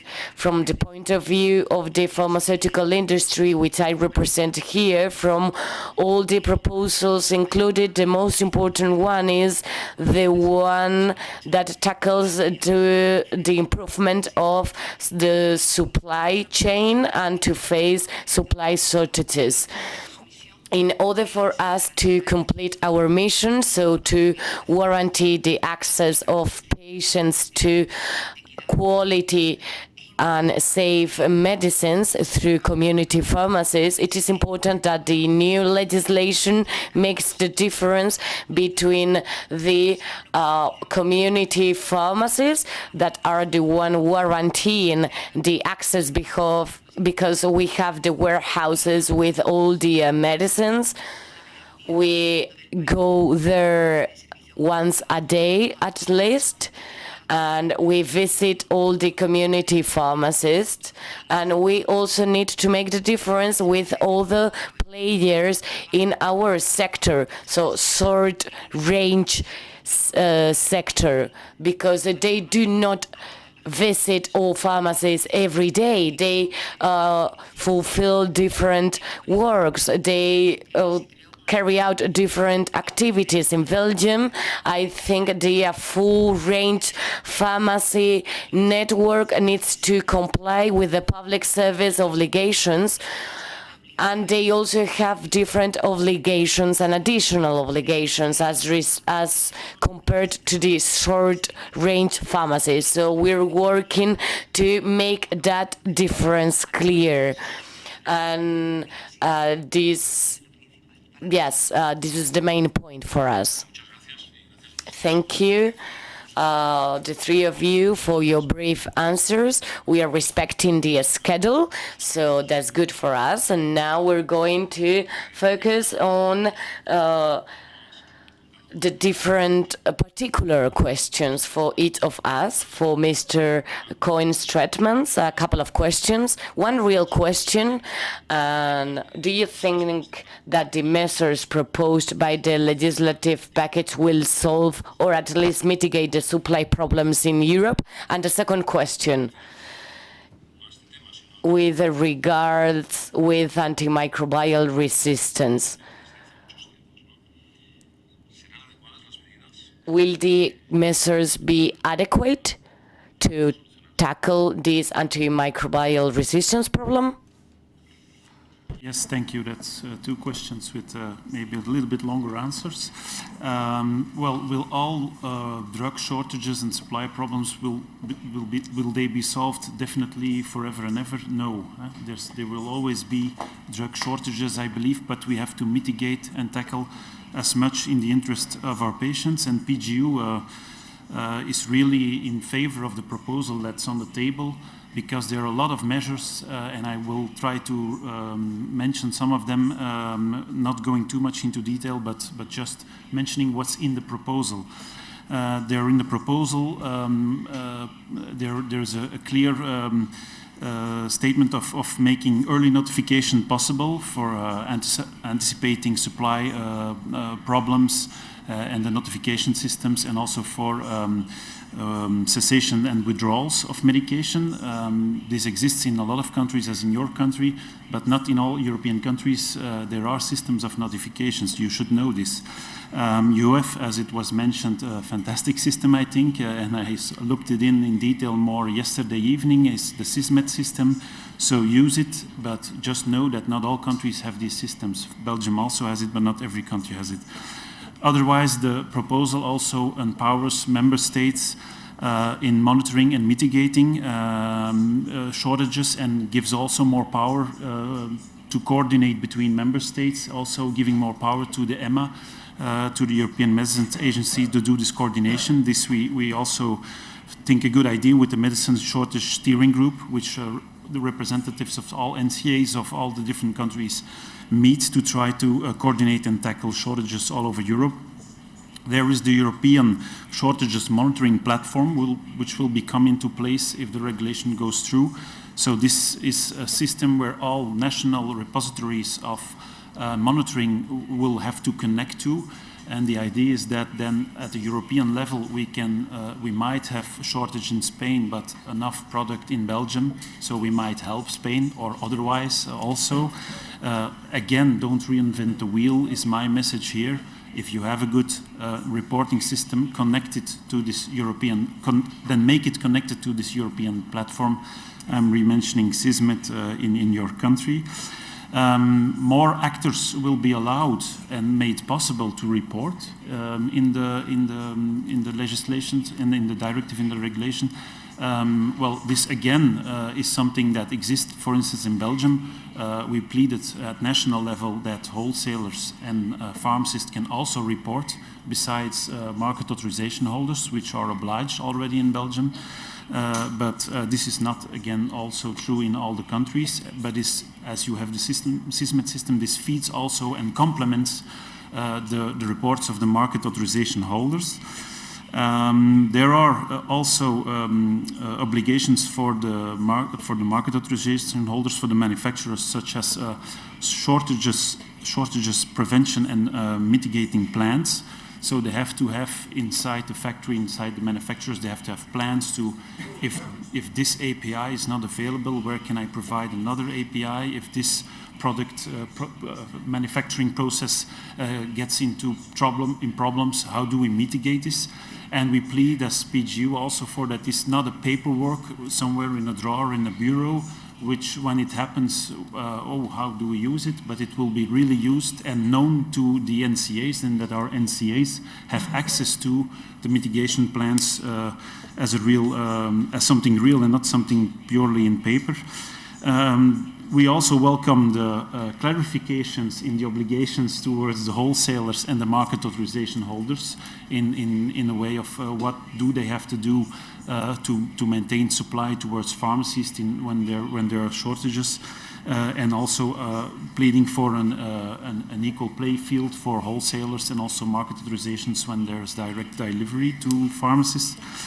And then, as I already mentioned, and it was also mentioned by Raquel, we hope that this will go through before the elections in June. But if we are frankly, I really hope it will happen for EHDS, and there's more belief that it will pass. But for the pharmaceutical legislation, let's do everything to make it work. But if it doesn't work, well, then it might come a little bit too late for everything that's needed in case of shortages. So we also salute an initiative which was taken by our Belgian Minister of Health. It's a non-paper which was signed by 22 countries, also Spain signed it, and which addresses some actions at a shorter term if the regulation and the directive doesn't come through, such as addressing a list of critical medicines, and also trying to put forward this solidarity between countries. And I'll stop with shortages directly and pass to AMR. As it was mentioned, if the European legislation doesn't already make place or make some legislation work, don't wait at a national level to do your work and convince your national agency to make other mitigating solutions, such as substitution for generic substitution. We only obtained it last year in Belgium, so this is something they're doing everywhere around the world, even when there's not a drug shortage, so let's do that. In the Netherlands, they have even therapeutic substitution, which means when the molecule is not available, there might be a therapy for the same illness. And in coordination and protocols with GPs, why don't we replace molecule A through molecule B to treat the patient? And there are other things we can do, like in Belgium we can do importation of medication, either the market authorization holder through a derogation, or also the pharmacist can do importation. And don't forget what we were trained for back in the days in university is compounding. In Belgium we had a solution for a drug, Antabus, which is for alcohol withdrawal, which was withdrawn from the market. And this was solved by the association making some telephone calls, putting the API on the market, and now Belgian pharmacists are compounding the drug to solve the drug shortage. If I still have time, I go into the AMR topic rapidly. We also salute what's in the proposal on antimicrobial resistance. So we made a position paper that we approved in Belgium in June at our General Assembly, so you can look at it. And it retains, well, the same thing as with shortages. If we can tackle shortages, we might also tackle antibiotic shortages, so let's work on that further, but it can also help on the antibiotic side. And then in the regulation and in the regulation and directive, sometimes confuse both of them, but in the strategy there is an obligation for the manufacturers to have an environmental risk assessment that they will have to have, which will have to tackle risks of the production of antibiotics and their effect on the environment. There will be an awareness card to make it more concrete for pharmacists, which will be a card to make sensibilization towards patients, which will be in the box a paper card. So besides the paper leaflet, there will be a card making pharmacists that they can reach out to their patients and they can talk about awareness of using antimicrobials and antibiotics in a proper way. Almost finishing up to the points I prepared. There is a proposition that we hesitate on and that we should be aware of, might be amended to be better. That is that all antimicrobials are put onto prescription, but we think it might be a good idea for systemic antibiotics But when you're talking about topical antimicrobials for treatment of, for instance, herpes labius, etc., then we think we might diminish access to some drugs for minor ailments, and there are other examples that we can cite through topical treatment. Package size should be aligned now with the duration of therapy and posology when we're talking about antibiotics. We have a lot of discussion in Belgium with antibiotics packages. We are not aligned with normal evidence-based treatments.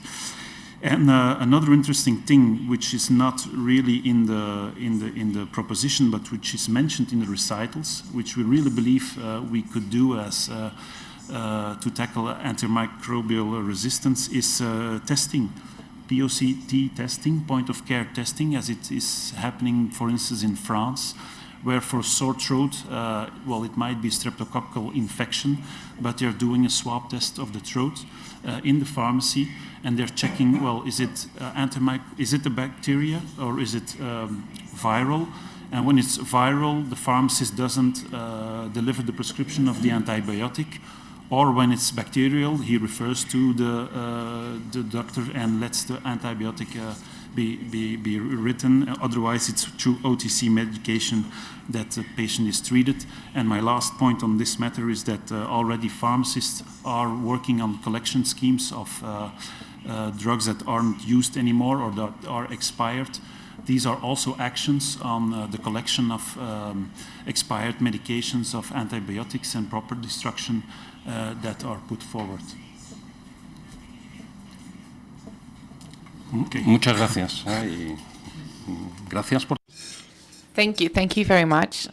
And thank you for mentioning some of the solutions, such as the early intervention of the pharmacist. The pharmacist can be part of the solution when dealing with antimicrobial resistance. But we are going to speak a little bit more about the shortage of supply. Thanks to this med, we have a huge knowledge about the problem, but this doesn't help solve the problem. We have some medicines that are out of stock, and it is very difficult to authorize pharmacist intervention in order to help solve this shortage of supply. We are trying to improve communication at the European level between different agents and healthcare authorities. So, Antonio, what are the expectations that we should have about that? Are we going to be able to mitigate the problem, or, as it was said at the beginning, we have that there are reasons that are behind this shortage of supply that are difficult to tackle? Well, this is a very difficult question. I think both aspects have some truth. So first of all, we need to know the problems that are going to arise in order to mitigate them. And companies, as is established under the different regulations, need to have different mitigation plans. And also member states need to have as much information as possible. This is what the regulation establishes. There are also regulations for wholesalers, etc. These are basic regulatory aspects.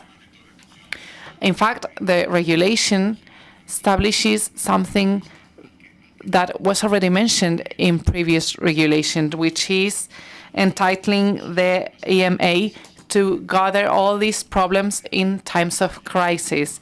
So this had already been established previously. Now what we are doing is giving the European agencies a wider legal foundation so that they can start solving the shortage problems. But this is something that had already been happening. We have been talking a lot about these shortage problems. We have a lot of initiatives in order to be able to foresee these problems and for these problems not to reach the end of the chain. So this is something that's there. But of course, do we need more measures? Which was the question. Of course, yes. Some of the measures we can start implementing them, such as pharmaceuticals measures that have already been mentioned, replacements, for example, in certain occasions, having a national legislation in this regard. But some other measures, we can't do anything for them. I mean, they are linked to reasons that are not related to the regulation of the agency. The European legislation is not going to be able that there is just one manufacturer of an active ingredient in the world, and that this manufacturer is located in India or in China or in a third country. The regulatory legislation is not going to be able to solve that problem. We need to implement other measures in order to try to revert this situation and this dependence. So it's a hard question. Thank you very much for your answer. Well, so talking about these obligations by wholesalers that Antonio mentioned, what's the opinion of the sector regarding the new measures that are going to affect their activity? Yes, I think that in the proposals there are 2 articles establishing obligation of notifying the lack of supply and informing authorities. So we have always been willing to collaborate in this sense. As Antonio has said, we are working together. Regarding the shortage of products, we think that full range distribution can help mitigate these problems in 2 ways. First of all, by early detecting these potential supply shortages or problems, by providing information, because we are in a position of this chain in which we can say that if when we don't receive the products or when we receive less product than the one that we had ordered. So when we started working with the agency, with a few molecules, we started looking for some solutions. Now we are working with 400 references. And since we started informing, we see that normally there are 3 weeks, and we can have signals 2 months before we run out of provisions of supplies. At the European level, Germany is very advanced regarding this way of informing about shortages. For example, weekly they were asking suppliers the medicines that they had or not. It was just a yes or no questionnaire. They are trying to improve this system in order to give more information about the number of units that they have of a certain medicine, which is also important. A second line of work in order to address shortage is managing well the products that are lacking. Why is this important? Because when there is a product that's lacking, that is missing, of course we will not be able to reach everywhere, but it's very important to distribute this product as equally as possible in order to improve access of patients to the products that they need. This is not always happening.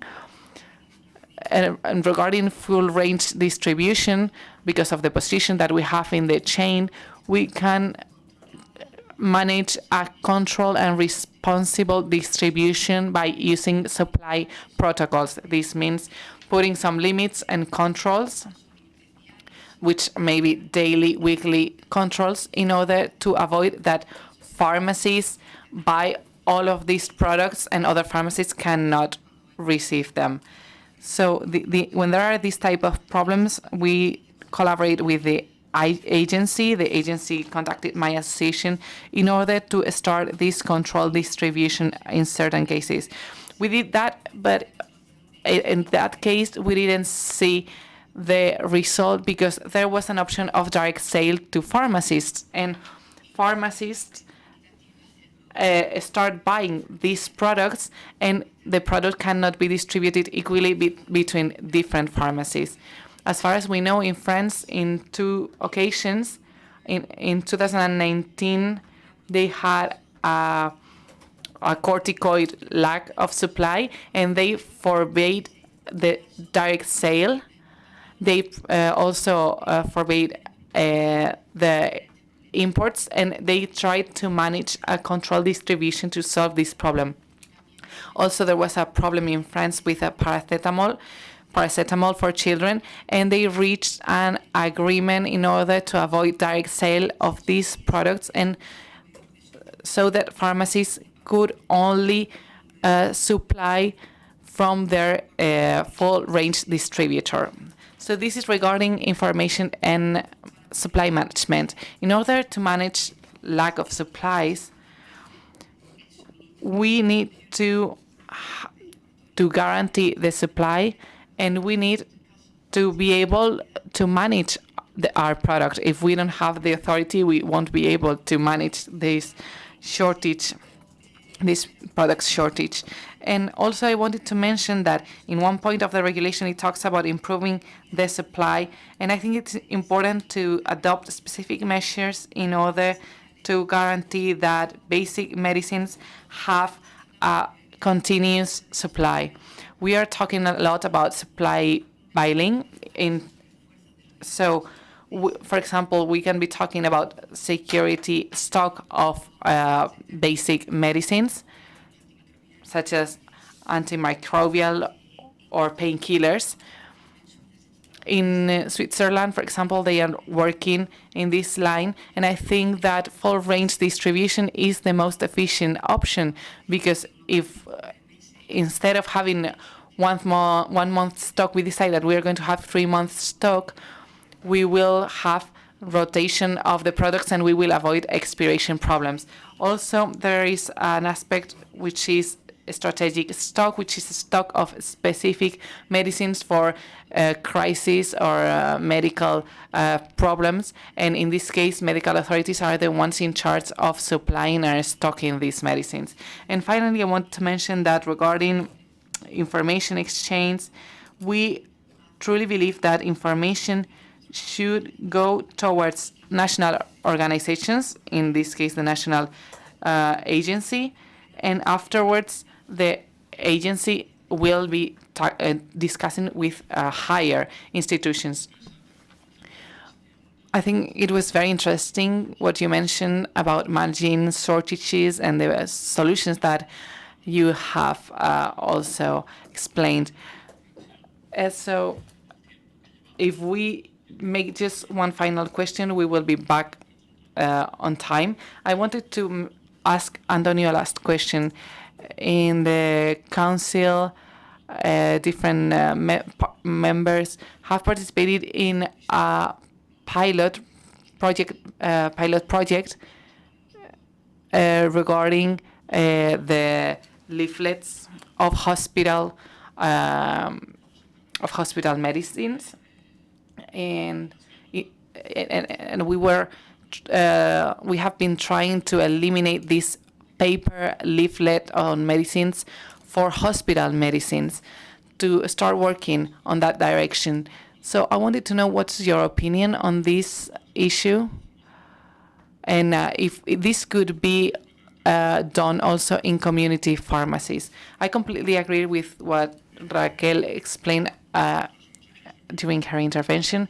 We've done this pilot project with 5 references, and we didn't have any problem.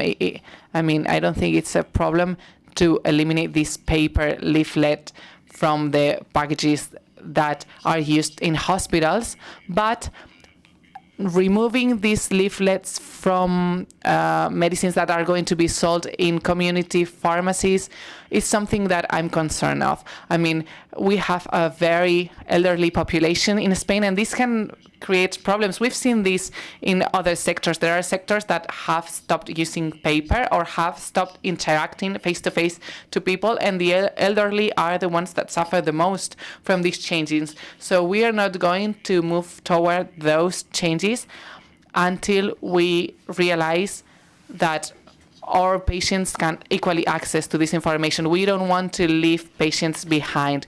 I guess there will be intermediary steps For example, medicines that are addressed to younger people. Because it's true that right now, all of the information of a product can be obtained easily through the internet, on websites, on different pharmaceutical associations. But right now, we agree completely with you. We shouldn't start taking steps towards the elimination of paper leaflets in medicine packages sold on pharmacies. Well, we are glad that we have the same opinion. We share the same opinion. And well, that's it. We've gained 6 more minutes.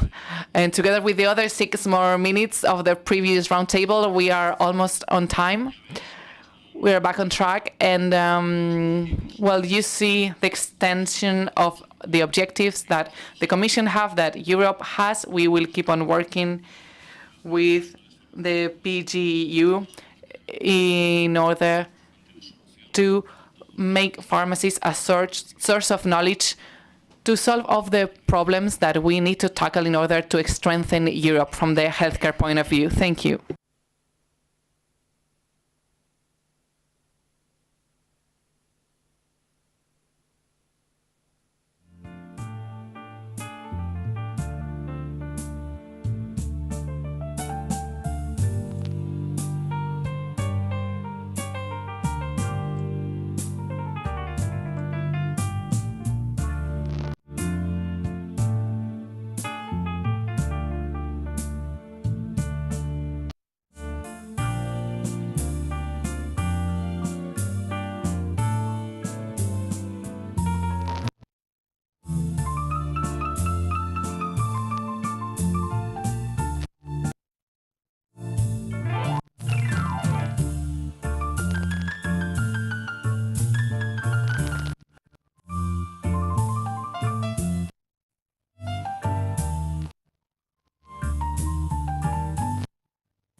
Buenos días. Si os parece, Please take your seats. We are going to start with this final round table. Well, first of all, I want to say something. I've been told that someone has left some car keys in the security control. So please, before leaving, check that you'll have your car keys. They are upstairs. So I'm not going to say the brand of the vehicle. I'm not going to say the keychain that was on the keys of the vehicle. I have privileged information that I'm not going to share. I'm sorry. Good morning, everyone. Thank you for attending this third round table regarding the contribution of the community pharmacy network to European health policies. We are going to talk about proposals, experiences, and tools that have been developed in the profession as agents of healthcare.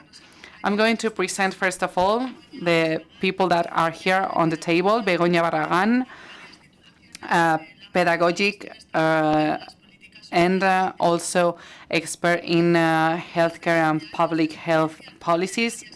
She has more than 20 years of experience as member of different patient associations, such as GEPAC, president of the Spanish Cancer Patients Group. Welcome, Begoña. Also, we have here with us, well, we were going to have Nicolás González Casares, but he couldn't make it. So I would like to apologize on his behalf. We do have here Margarita Lapisa, a pharmacist. She is member of the European Parliament, and she is a representative of the Vox political party. And she's been working in the Parliament since 2020. And as Nicolas, they are part of the Anti-Smoking Commission. And finally, we have Jordi Casas, PhD in pharmacy and also MBA in the Pompeu Fabra University. He is now the representative of the Regional Pharmaceutical Chamber of Catalonia. Welcome to this final round table of this meeting, which is being very interesting for all of us. We are learning a lot, and we are realizing that Spain cannot work on its own. We must work in collaboration with Europe. I'm probably going to repeat some of the data that have been mentioned throughout the morning, but I think it's important in order to give some context to this round table. Due to the pandemic, we have been able to focus on some of the challenges that our healthcare systems will face in Europe, in Spain, and all over the world. In order to mention some specific information, almost 4 years ago, more than 669 million infections have taken place. And in Spain, this figure stands at 14 million infections, resulting in more than 121,000 deaths. This was due to COVID, but besides that, we have to take into account the increase of the impact of zoonosis, which caused COVID in the first place. And this makes necessary to incorporate the concept of One Health in all of the national, international healthcare policies. Another important challenge is the worsening of mental health, which is particularly important among young people. This problem are affecting 84 million people across the European Union, with associated costs of 4% of GDP. Also, as has already been mentioned, the antimicrobial resistance caused 35,000 deaths per year in Europe. Also, cancer, as I was discussing with Begoña, before, we need to improve our treatments and take measures in order to avoid increase of cancer. Also, smoking is the first cause of early death in the European Union. These are some examples that I could give, and that have made important to use all of the resources and professionals available to face them. This is an objective that the European Union knows very well, and this is why the Parliament approved the COVID-19 report, lessons learned and recommendations for the future. Regarding some of the aspects of this report, it recognizes the value of pharmacies and pharmacists during COVID, during the pandemic, since they were at the front line. We were at the front line providing our best services to citizens under very difficult conditions. We didn't have PPAs. And also it says that in a future, pharmacists should have a more active role in epidemiological surveillance, incorporating them in healthcare research programs of the member states. Something that in the case of Spain and on behalf of the General Pharmaceutical Council of Spain, we are already promoting. And in fact, as Borja Cabezón and our Secretary General said, our pharmacy model with a network of 22,220 pharmacists is one of the stronger pharmacy and capillary networks of Europe. Also, we've said that 2.3 million patients visit our pharmacies every day. So this figure is astonishing. 2.3 million are visiting our pharmacies every day. Our potential is huge, and this is why we are and we should be active agents of public health. In order to show what we are already doing, from the General Pharmaceutical Council of Spain, we presented 2 documents in 2022. One, the pharmaceutical profession before the new paradigm of healthcare. We tackled different aspects involving the Spanish strategy in this sense, and also we published experience in public health developed in community pharmacies, which comprises sentinel pharmacies and impressive work, and healthcare campaign related to prevention of different diseases, fight against smoking, etc. Also, we cannot forget the surveillance and notification of positive diagnosis through the different tests that carried out different pharmacies in 6 regions of Spain. All of these are examples of strengths that we could also show our national political parties in the last elections that took place in July this year.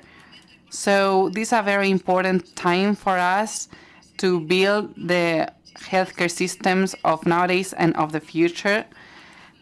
And we think that the role of pharmacists can make a difference. We do have an important role, and we are a fundamental agent in our healthcare systems. And this is something that we've been able to show in previous experiences. So after this brief introduction, I'm going to start asking general questions to our speakers.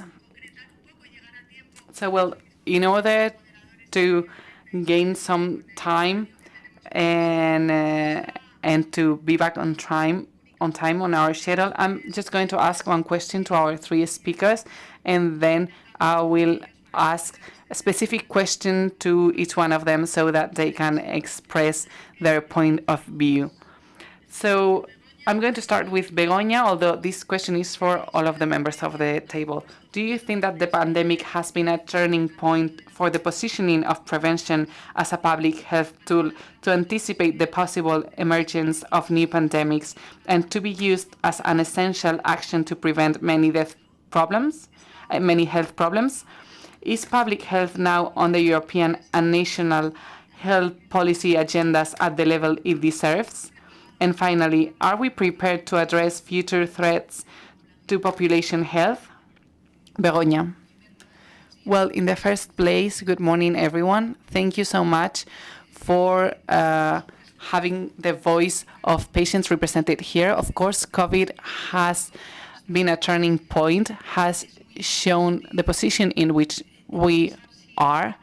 It's very important to reflect on that point, on the consideration that the public healthcare system is having. I don't think it's having the position that it deserves. I think the effort that it has to be done in favor of public healthcare is very important. We have different agents, such as pharmacies, that can be on our side, but I think that we have to work more on that sense. It's true that there are more and more policies in Europe. For example, we are working in this sense, but of course we are all concerned about what could happen on a following pandemic, on the next pandemic, the next COVID, how we're going to manage it, in which situation we are going to end up. So I think it's very important to have clear prevention strategies for that. And even though if we are working on that already, in my opinion, the work done is not enough, and we have to keep on making efforts from all the different areas, not just from the authorities, biggest institutions, even patients and all of the people involved need to work together in order to face the situation that is coming. Thank you very much, Begoña. It's true that before starting this table, we were talking about the role of prevention, especially among young people, how we can raise awareness between young people, because once the problem is there, it's very hard to tackle it, but it's very important to work on prevention, especially, as I said, with young people.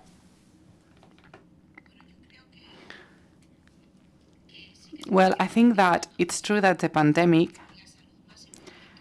has made health like a trending topic for everyone. We've been talking a lot about health. In the end, it seemed that we all knew more than healthcare professionals. So I think that we have trivialized the topic a little bit, so to speak. I remember that at the beginning of the pandemic, I was saying we have a national and international regulation that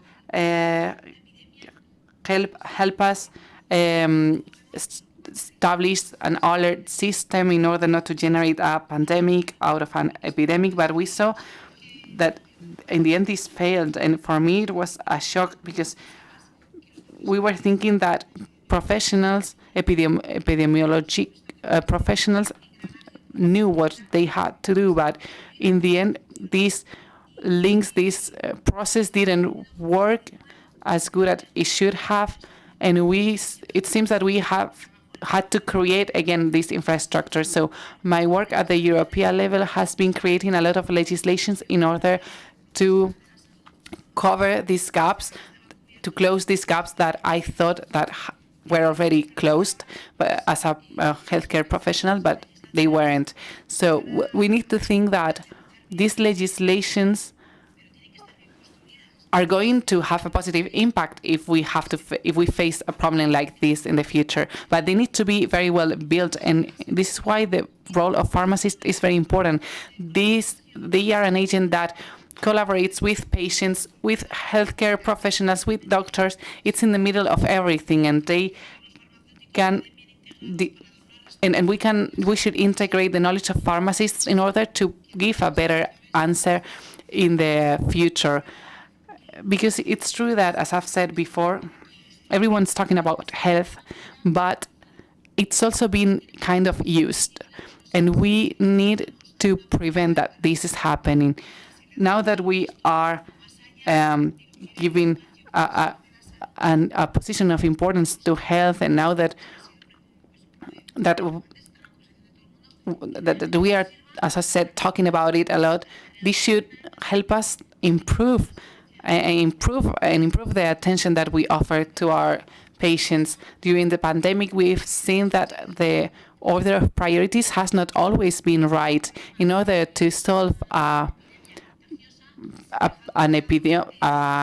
epidemic, we've left behind the diagnosis and treatment of other pathologies such as cancer patients, and this is something that we are still seeing the consequences. There's a delay in diagnosis of cancer patients. This will also entail higher costs. So it's true that it seems that health is that we have put the focus on health, but now we have to translate this into improvements in the healthcare system. Thank you. You're totally right. What we lived, which was unexpected, can be used as lessons learned, and now we need to be prepared for any situation that may arise in the future, because as you said, some diseases were not diagnosed as a consequence of everything that happened. Jordi, good morning, for inviting me to participate in this panel and to express the experience that we're living in Catalonia. I will try to be brief because you asked many different questions, so I will try to do my best in terms of time. You were saying COVID was a turning point, that there is no doubt about it. We are in a context where we have different threats to health. On the one side, there will be new pandemics or epidemics in a context of antimicrobial resistance. Just before the pandemic, we were discussing about the polychronicity. We have patients with 5, 6, or 7 basic pathologies, and then the aging of the population is also a factor to be taken into account, especially in Europe, and all together makes it more difficult to face the real situation. We also mentioned One Health and the sustainability problem. The healthcare system, in particular the pharmaceutical industry, must be accountable and responsible for the environmental impacts that they cause. And everything was highlighted during the COVID-19, because during the pandemic, the healthcare system collapsed or almost collapsed. And it was necessary to use as many resources as possible. And as pharmacists, this was a huge moment, because from the healthcare system, the opportunity was opened for new pilot projects. Sometimes when something is necessary, it becomes a real thing, and then we were able to prove the usefulness of the pharmacy industry. One of the most emblematic examples is that in Catalonia, in a record time, we implemented the reporting and follow-up system. In pharmacies, we carried out 890,000 COVID-19 tests, and we reported 71,000 cases of infections. Together with the home visit for self-diagnosis, we carried out almost 1 million interventions. So obviously 1 million interventions from our side was not possible for the different medical centers to cover all those services. we launched a survey during the pandemic. However, we didn't participate in this COVID-19 survey because citizens marked as the most important aspect of the pandemic, the collaboration of pharmacies in relation with primary care centers. The pharmacy has been the little sister of the healthcare system. However, the pandemic has opened our eyes to a new reality. So I think it is necessary to use as many assets, as many resources as we have, mainly to develop this healthcare function, but also the social function that it fulfills when following up patients, providing accompaniment, etc. Thank you, Jody. Given the insights that you have shared with us, there is no doubt about the important role of pharmacies. Sometimes we don't even need to recur to extreme situations, but in community pharmacies, the role fulfilled by pharmacists is on a daily basis. On a daily basis, we support citizens, we support patients in order to fulfill our profession and our obligation. So thank you, all of you, for your brief answers. Now I'm going to ask one specific question in relation to the field you're experts in. So first question for Begoña. Do you think that the pharmacy is well used when it comes to prevent, detect, or follow up cancer patients? I don't think so, actually. I think... Hola, ahora. Perdón. No, decía que no.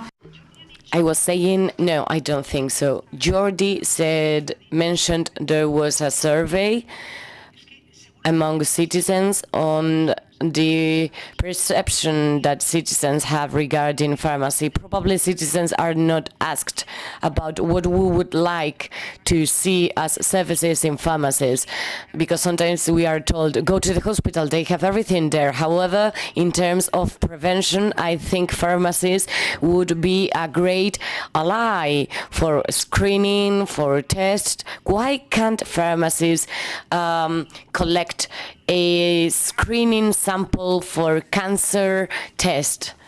I think it could be an easy task to carry out.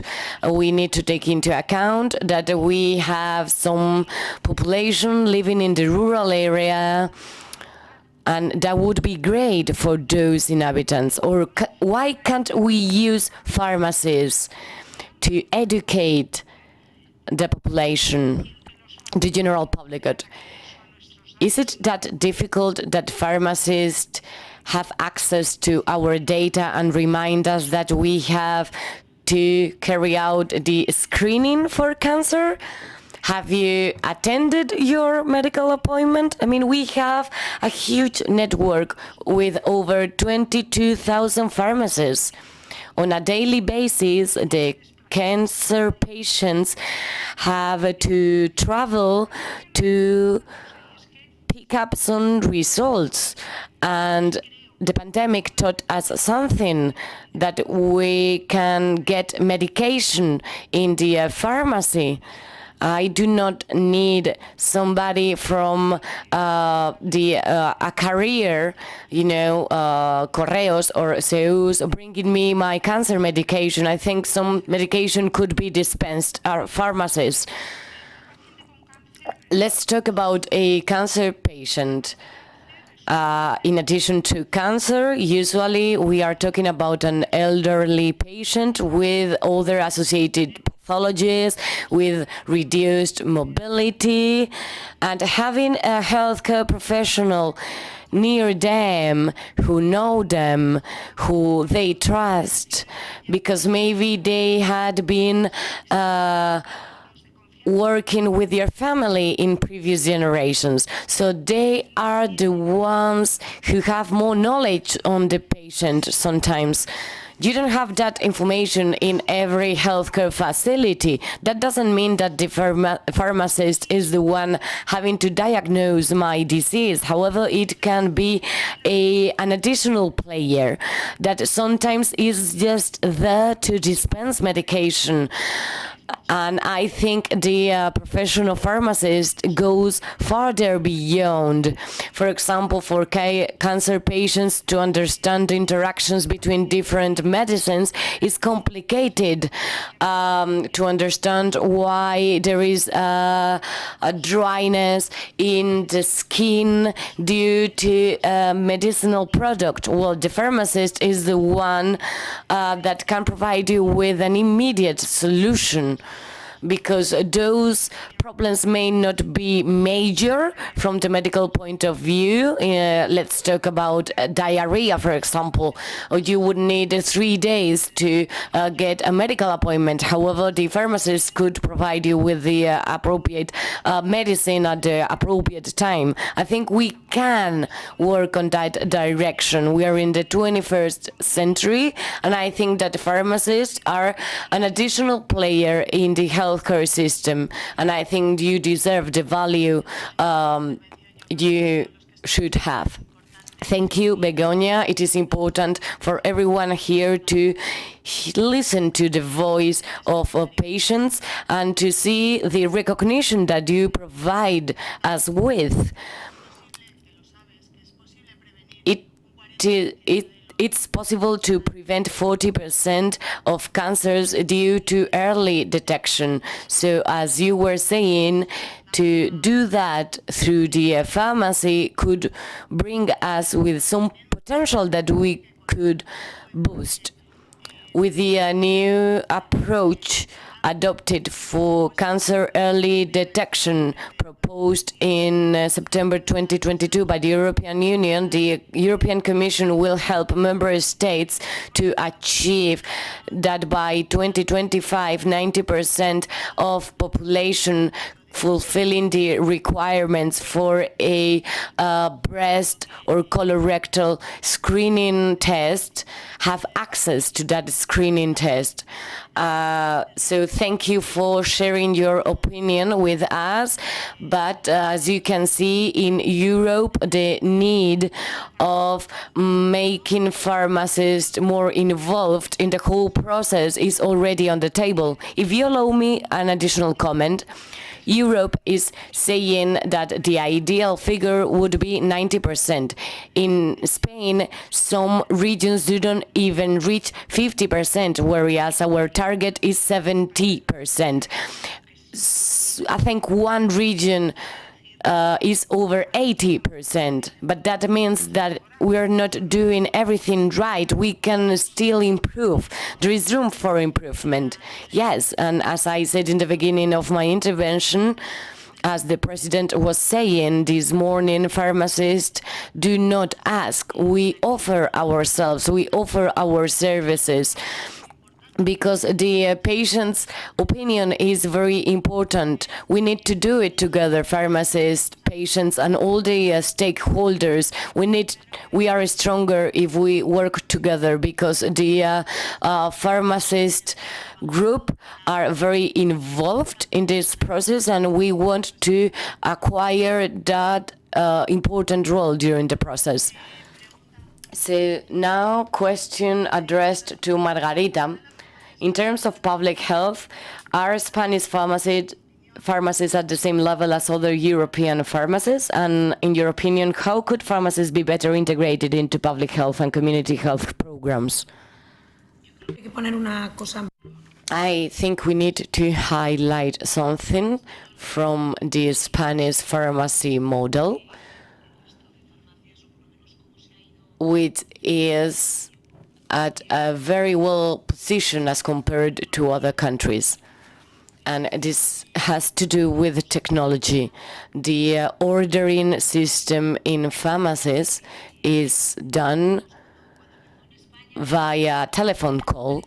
In Spain, there was nothing similar in any other business.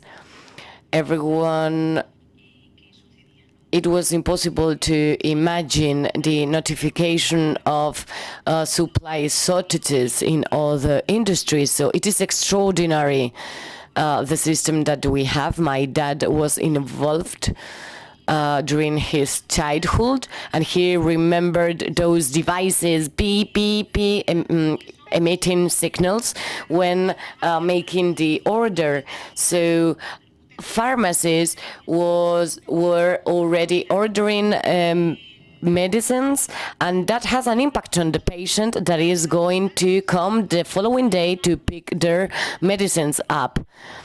So thanks to this advanced technology system, Spain could know the supply shortages immediately.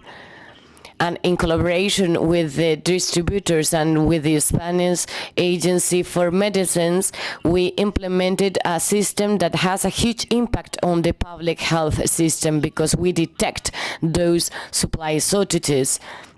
And this has to do with the pharmaceutical package. Europe is still trying to design a system that can be similar to the Spanish one. However, our system is extraordinary, and now we're facing the European health data space, which is not attention for us, because the innovation that we have already seen in pharmacies have been carried out by pharmacists themselves. Pharmacists are required a lot. All the use of new digital softwares, the electronic prescription.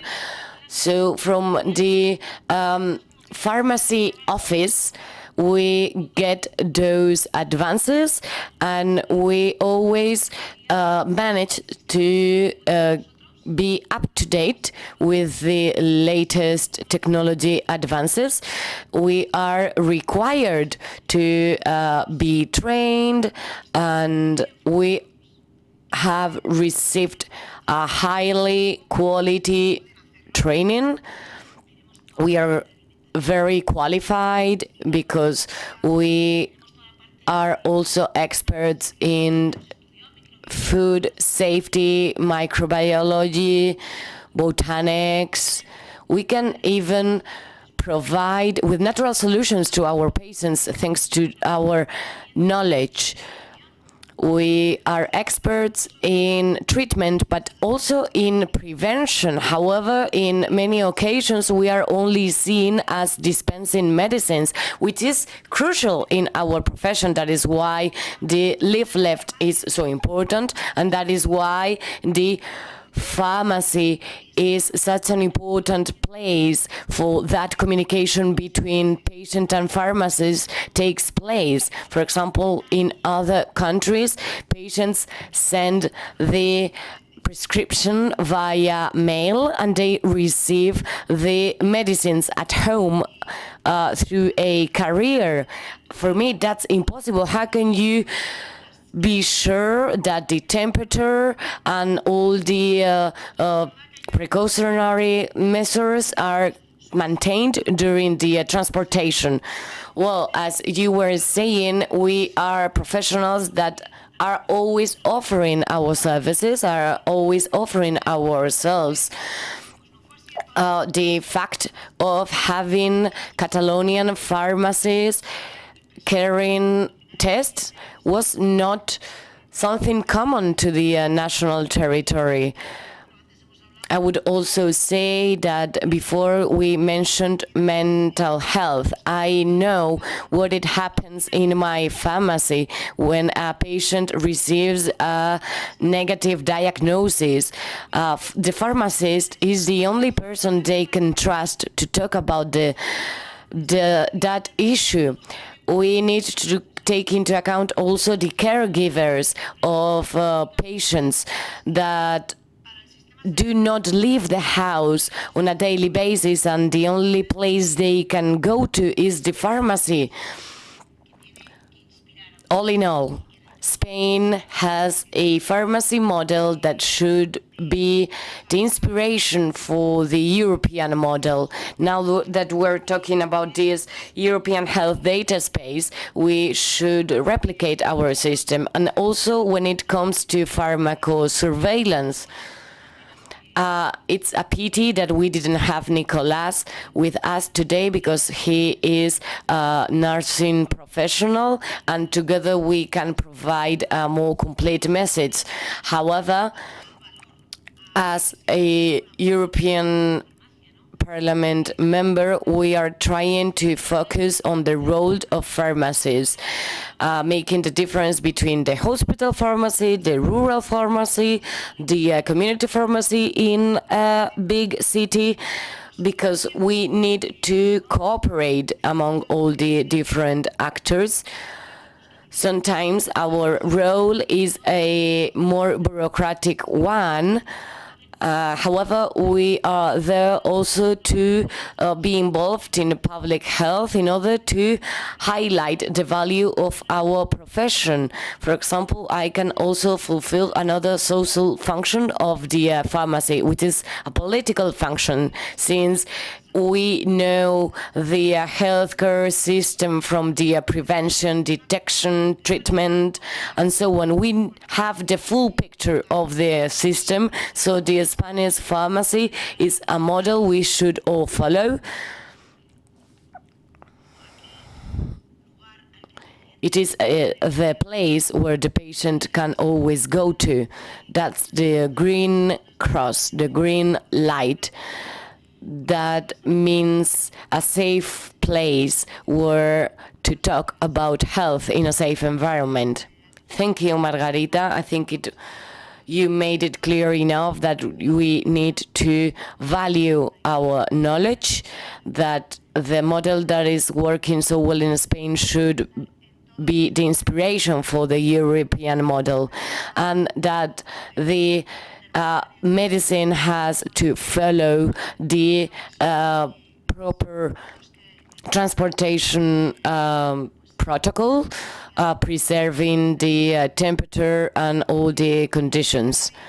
And finally, we have Jordi. What is the experience from the pharmacist's point of view of participating in these public health activities? How difficult is it to convince policymakers that pharmacy as the most accessible health resource for citizens has to be the gateway to the health system? The experience has been quite rewarding, first of all, for the competences, and also it is quite rewarding due to the social function that the pharmacy plays, and also due to health outcomes. In Catalonia, some years ago, we implemented the colon cancer detection with self-sample. 450,000 samples are managed every year, and 1,300 in stage 1 and 2 were removed, and 50,000 malignizing polyps were deleted as well.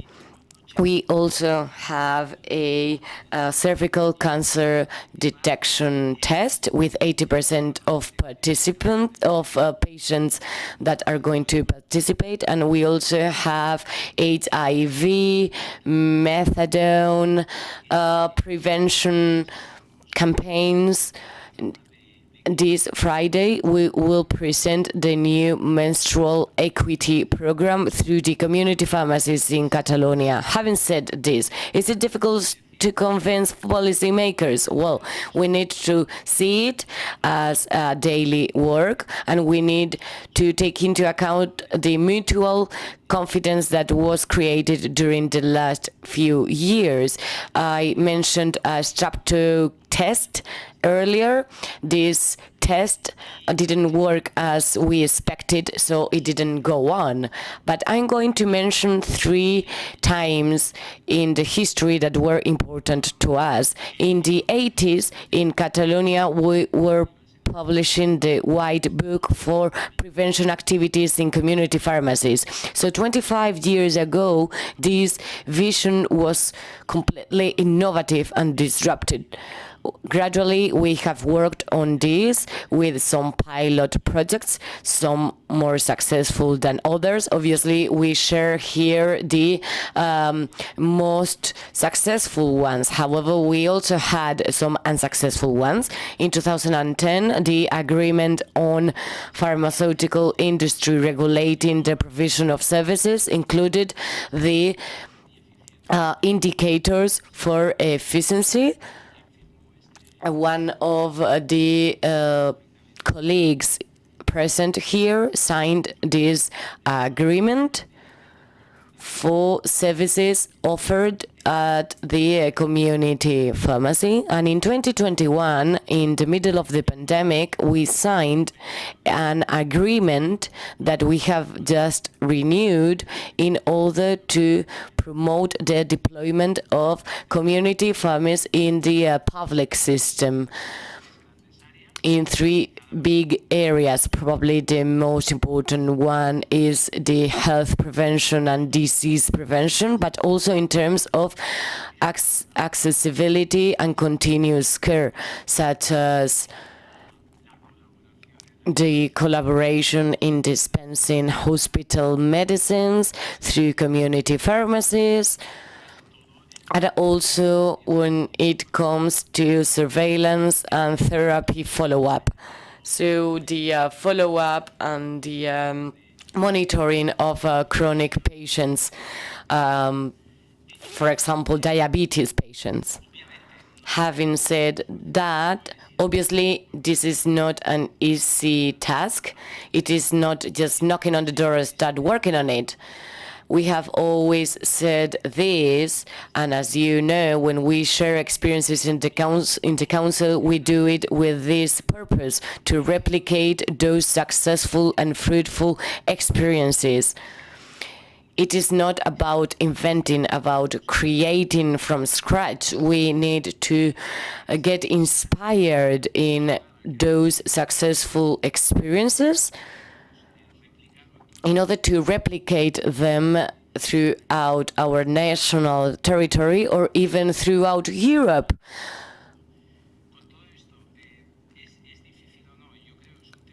Well, is it difficult or not? Well, I think it requires mutual confidence, mutual trust from both sides.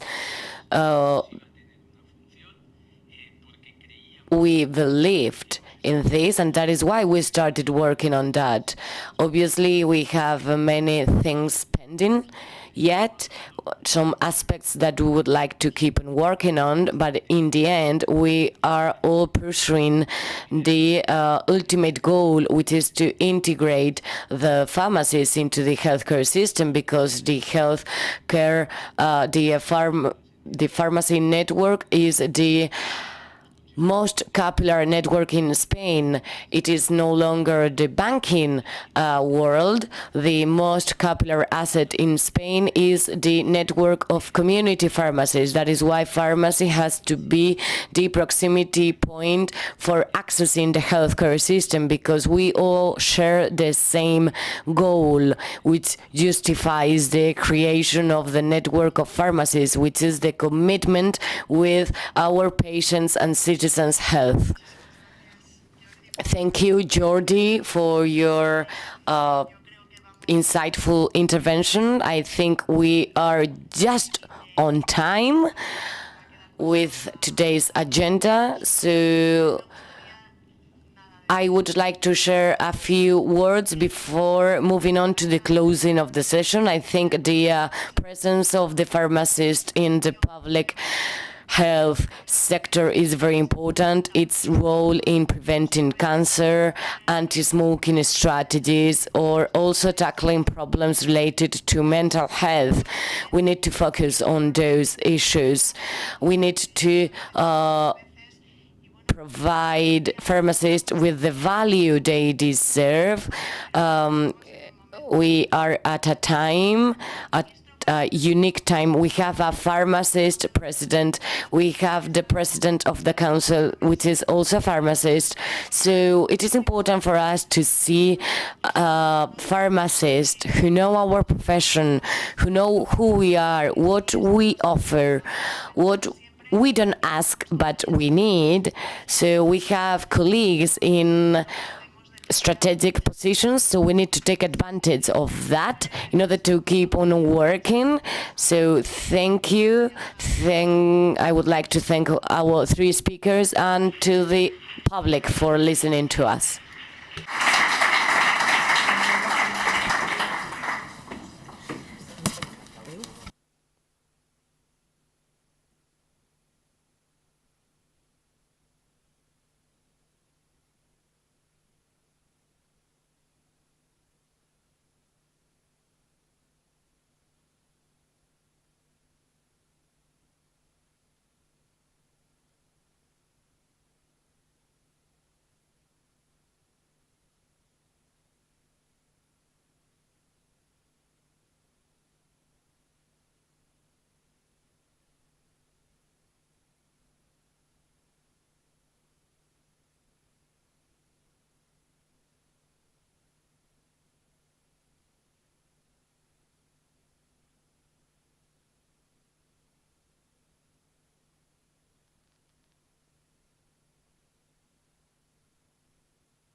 Bueno, Director General de Director General of the Common Portfolio of Services of the National Health System and Pharmacy, members of the Executive Committee and presidents of different regional councils of pharmacists, dear colleagues, thank you all participants of this session, and thank you for all those who have watched us online. I think we have fulfilled the objective of this meeting, which is highlight the value of the Spanish pharmacy model in the construction of the European Health Union with feasible, clear and specific proposals, and sharing those proposals with the sector, with policymakers, with administrations and with patients, because transparency is one of the identity features of the Spanish pharmacy model. We have also had the opportunity to get to know firsthand of how these proposals are valued, and in conclusion, I think we all can say that we are on the good path. Better pharmacy, better healthcare. The pharmacy model in Spain is one of the best ones in Europe, with satisfaction rates among citizens and patients which are very high, because they follow the principle saying, there where there is a medicine, there must be a pharmacist.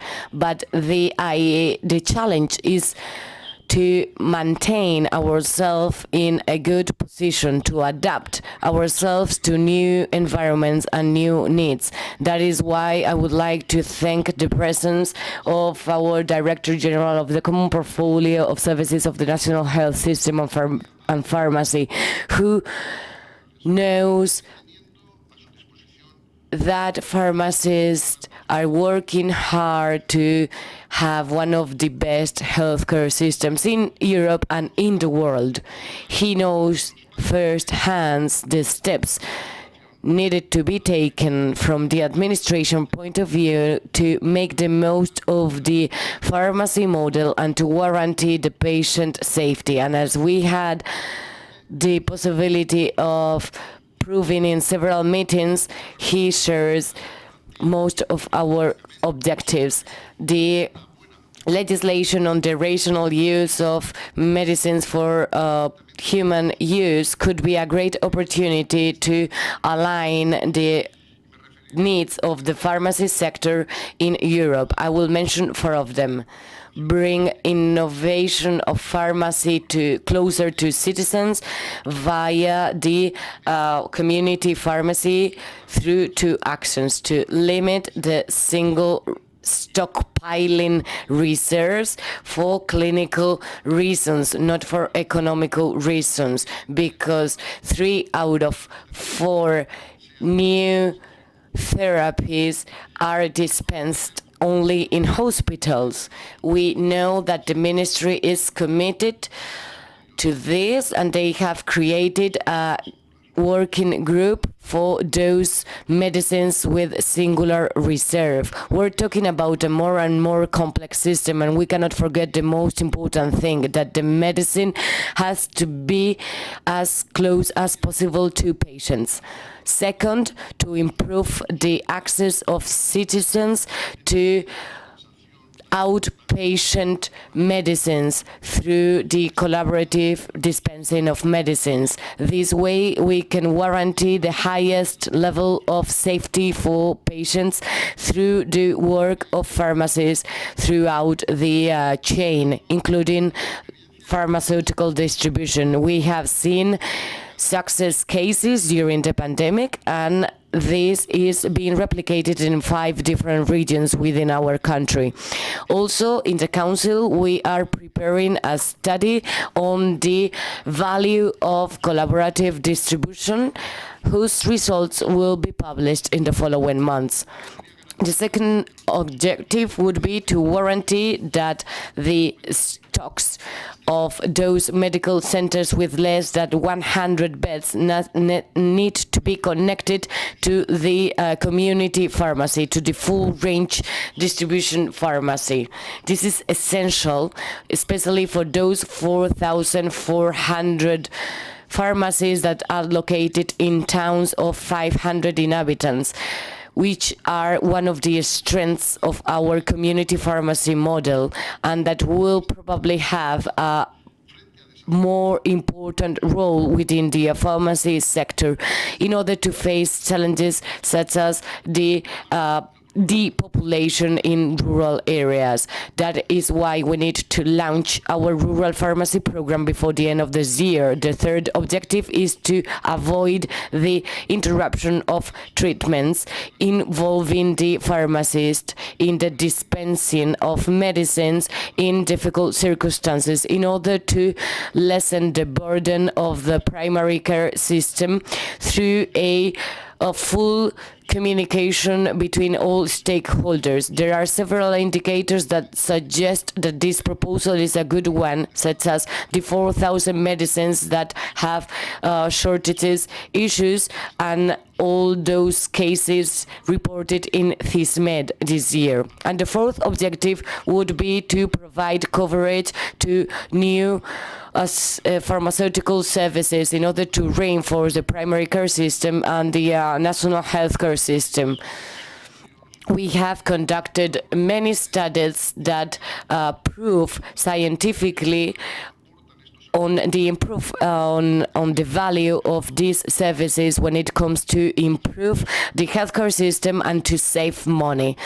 We have examples in Poland, Portugal, France, and United Kingdom who are already working on that. I'm not going to be longer on this. We pharmacists are willing to be actively part of this European Health Union. Between all of us, we need to transform that willingness in a better standard of living for all of our citizens. Thank you.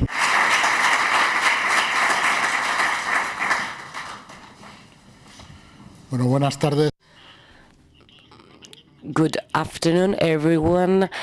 I'm not usually comfortable coming to close a session, because coming at the end of the session and having not listened to what it was said before is a bit useless. But well, today I feel quite excited because we were discussing the challenges for the pharmaceutical sector in Europe. Those challenges are not easy to be solved, and they involve problems when accessing new medicines, accessing old medicines.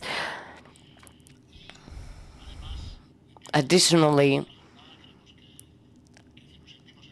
we all here feel European.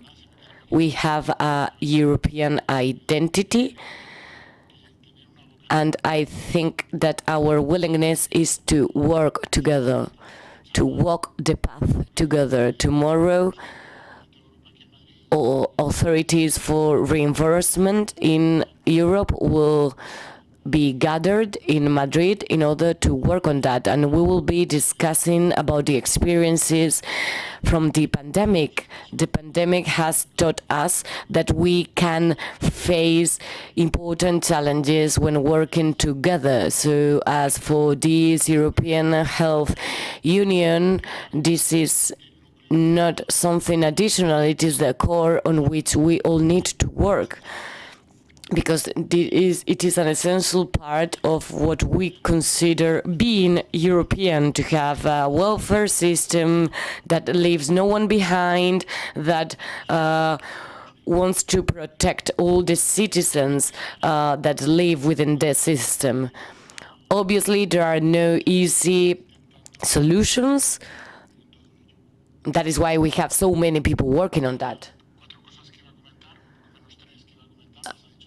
Three of the items I wanted to mention were already mentioned by Jesús, for example, dialogue and cooperation.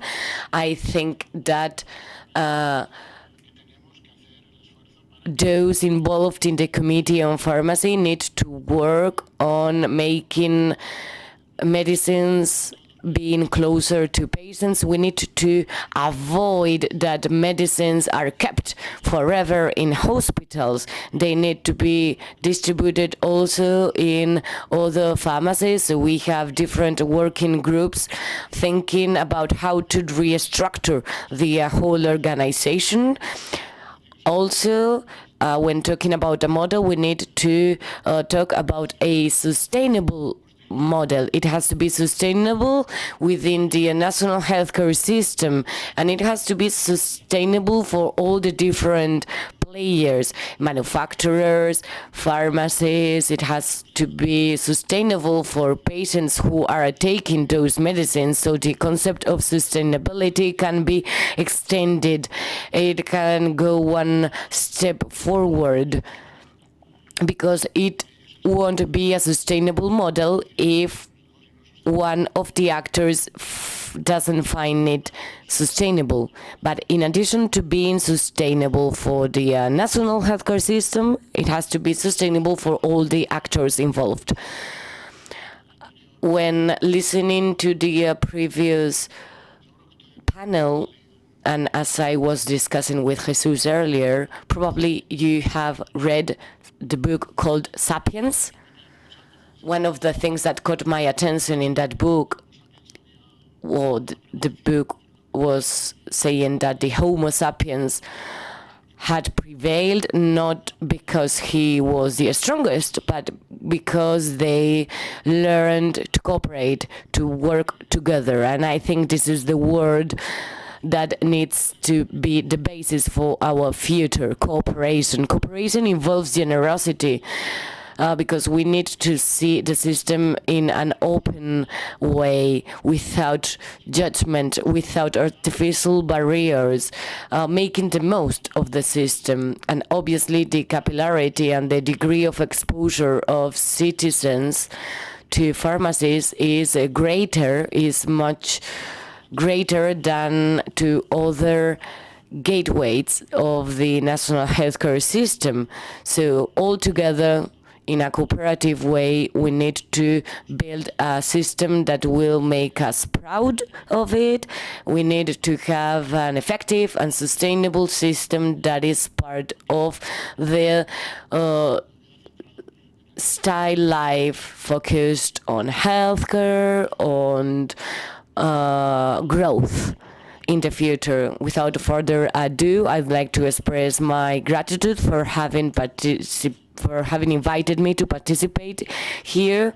It is a pleasure for me to be at your disposal at any time. So whatever you need, you can be sure that we can discuss it with total confidence. Thank you.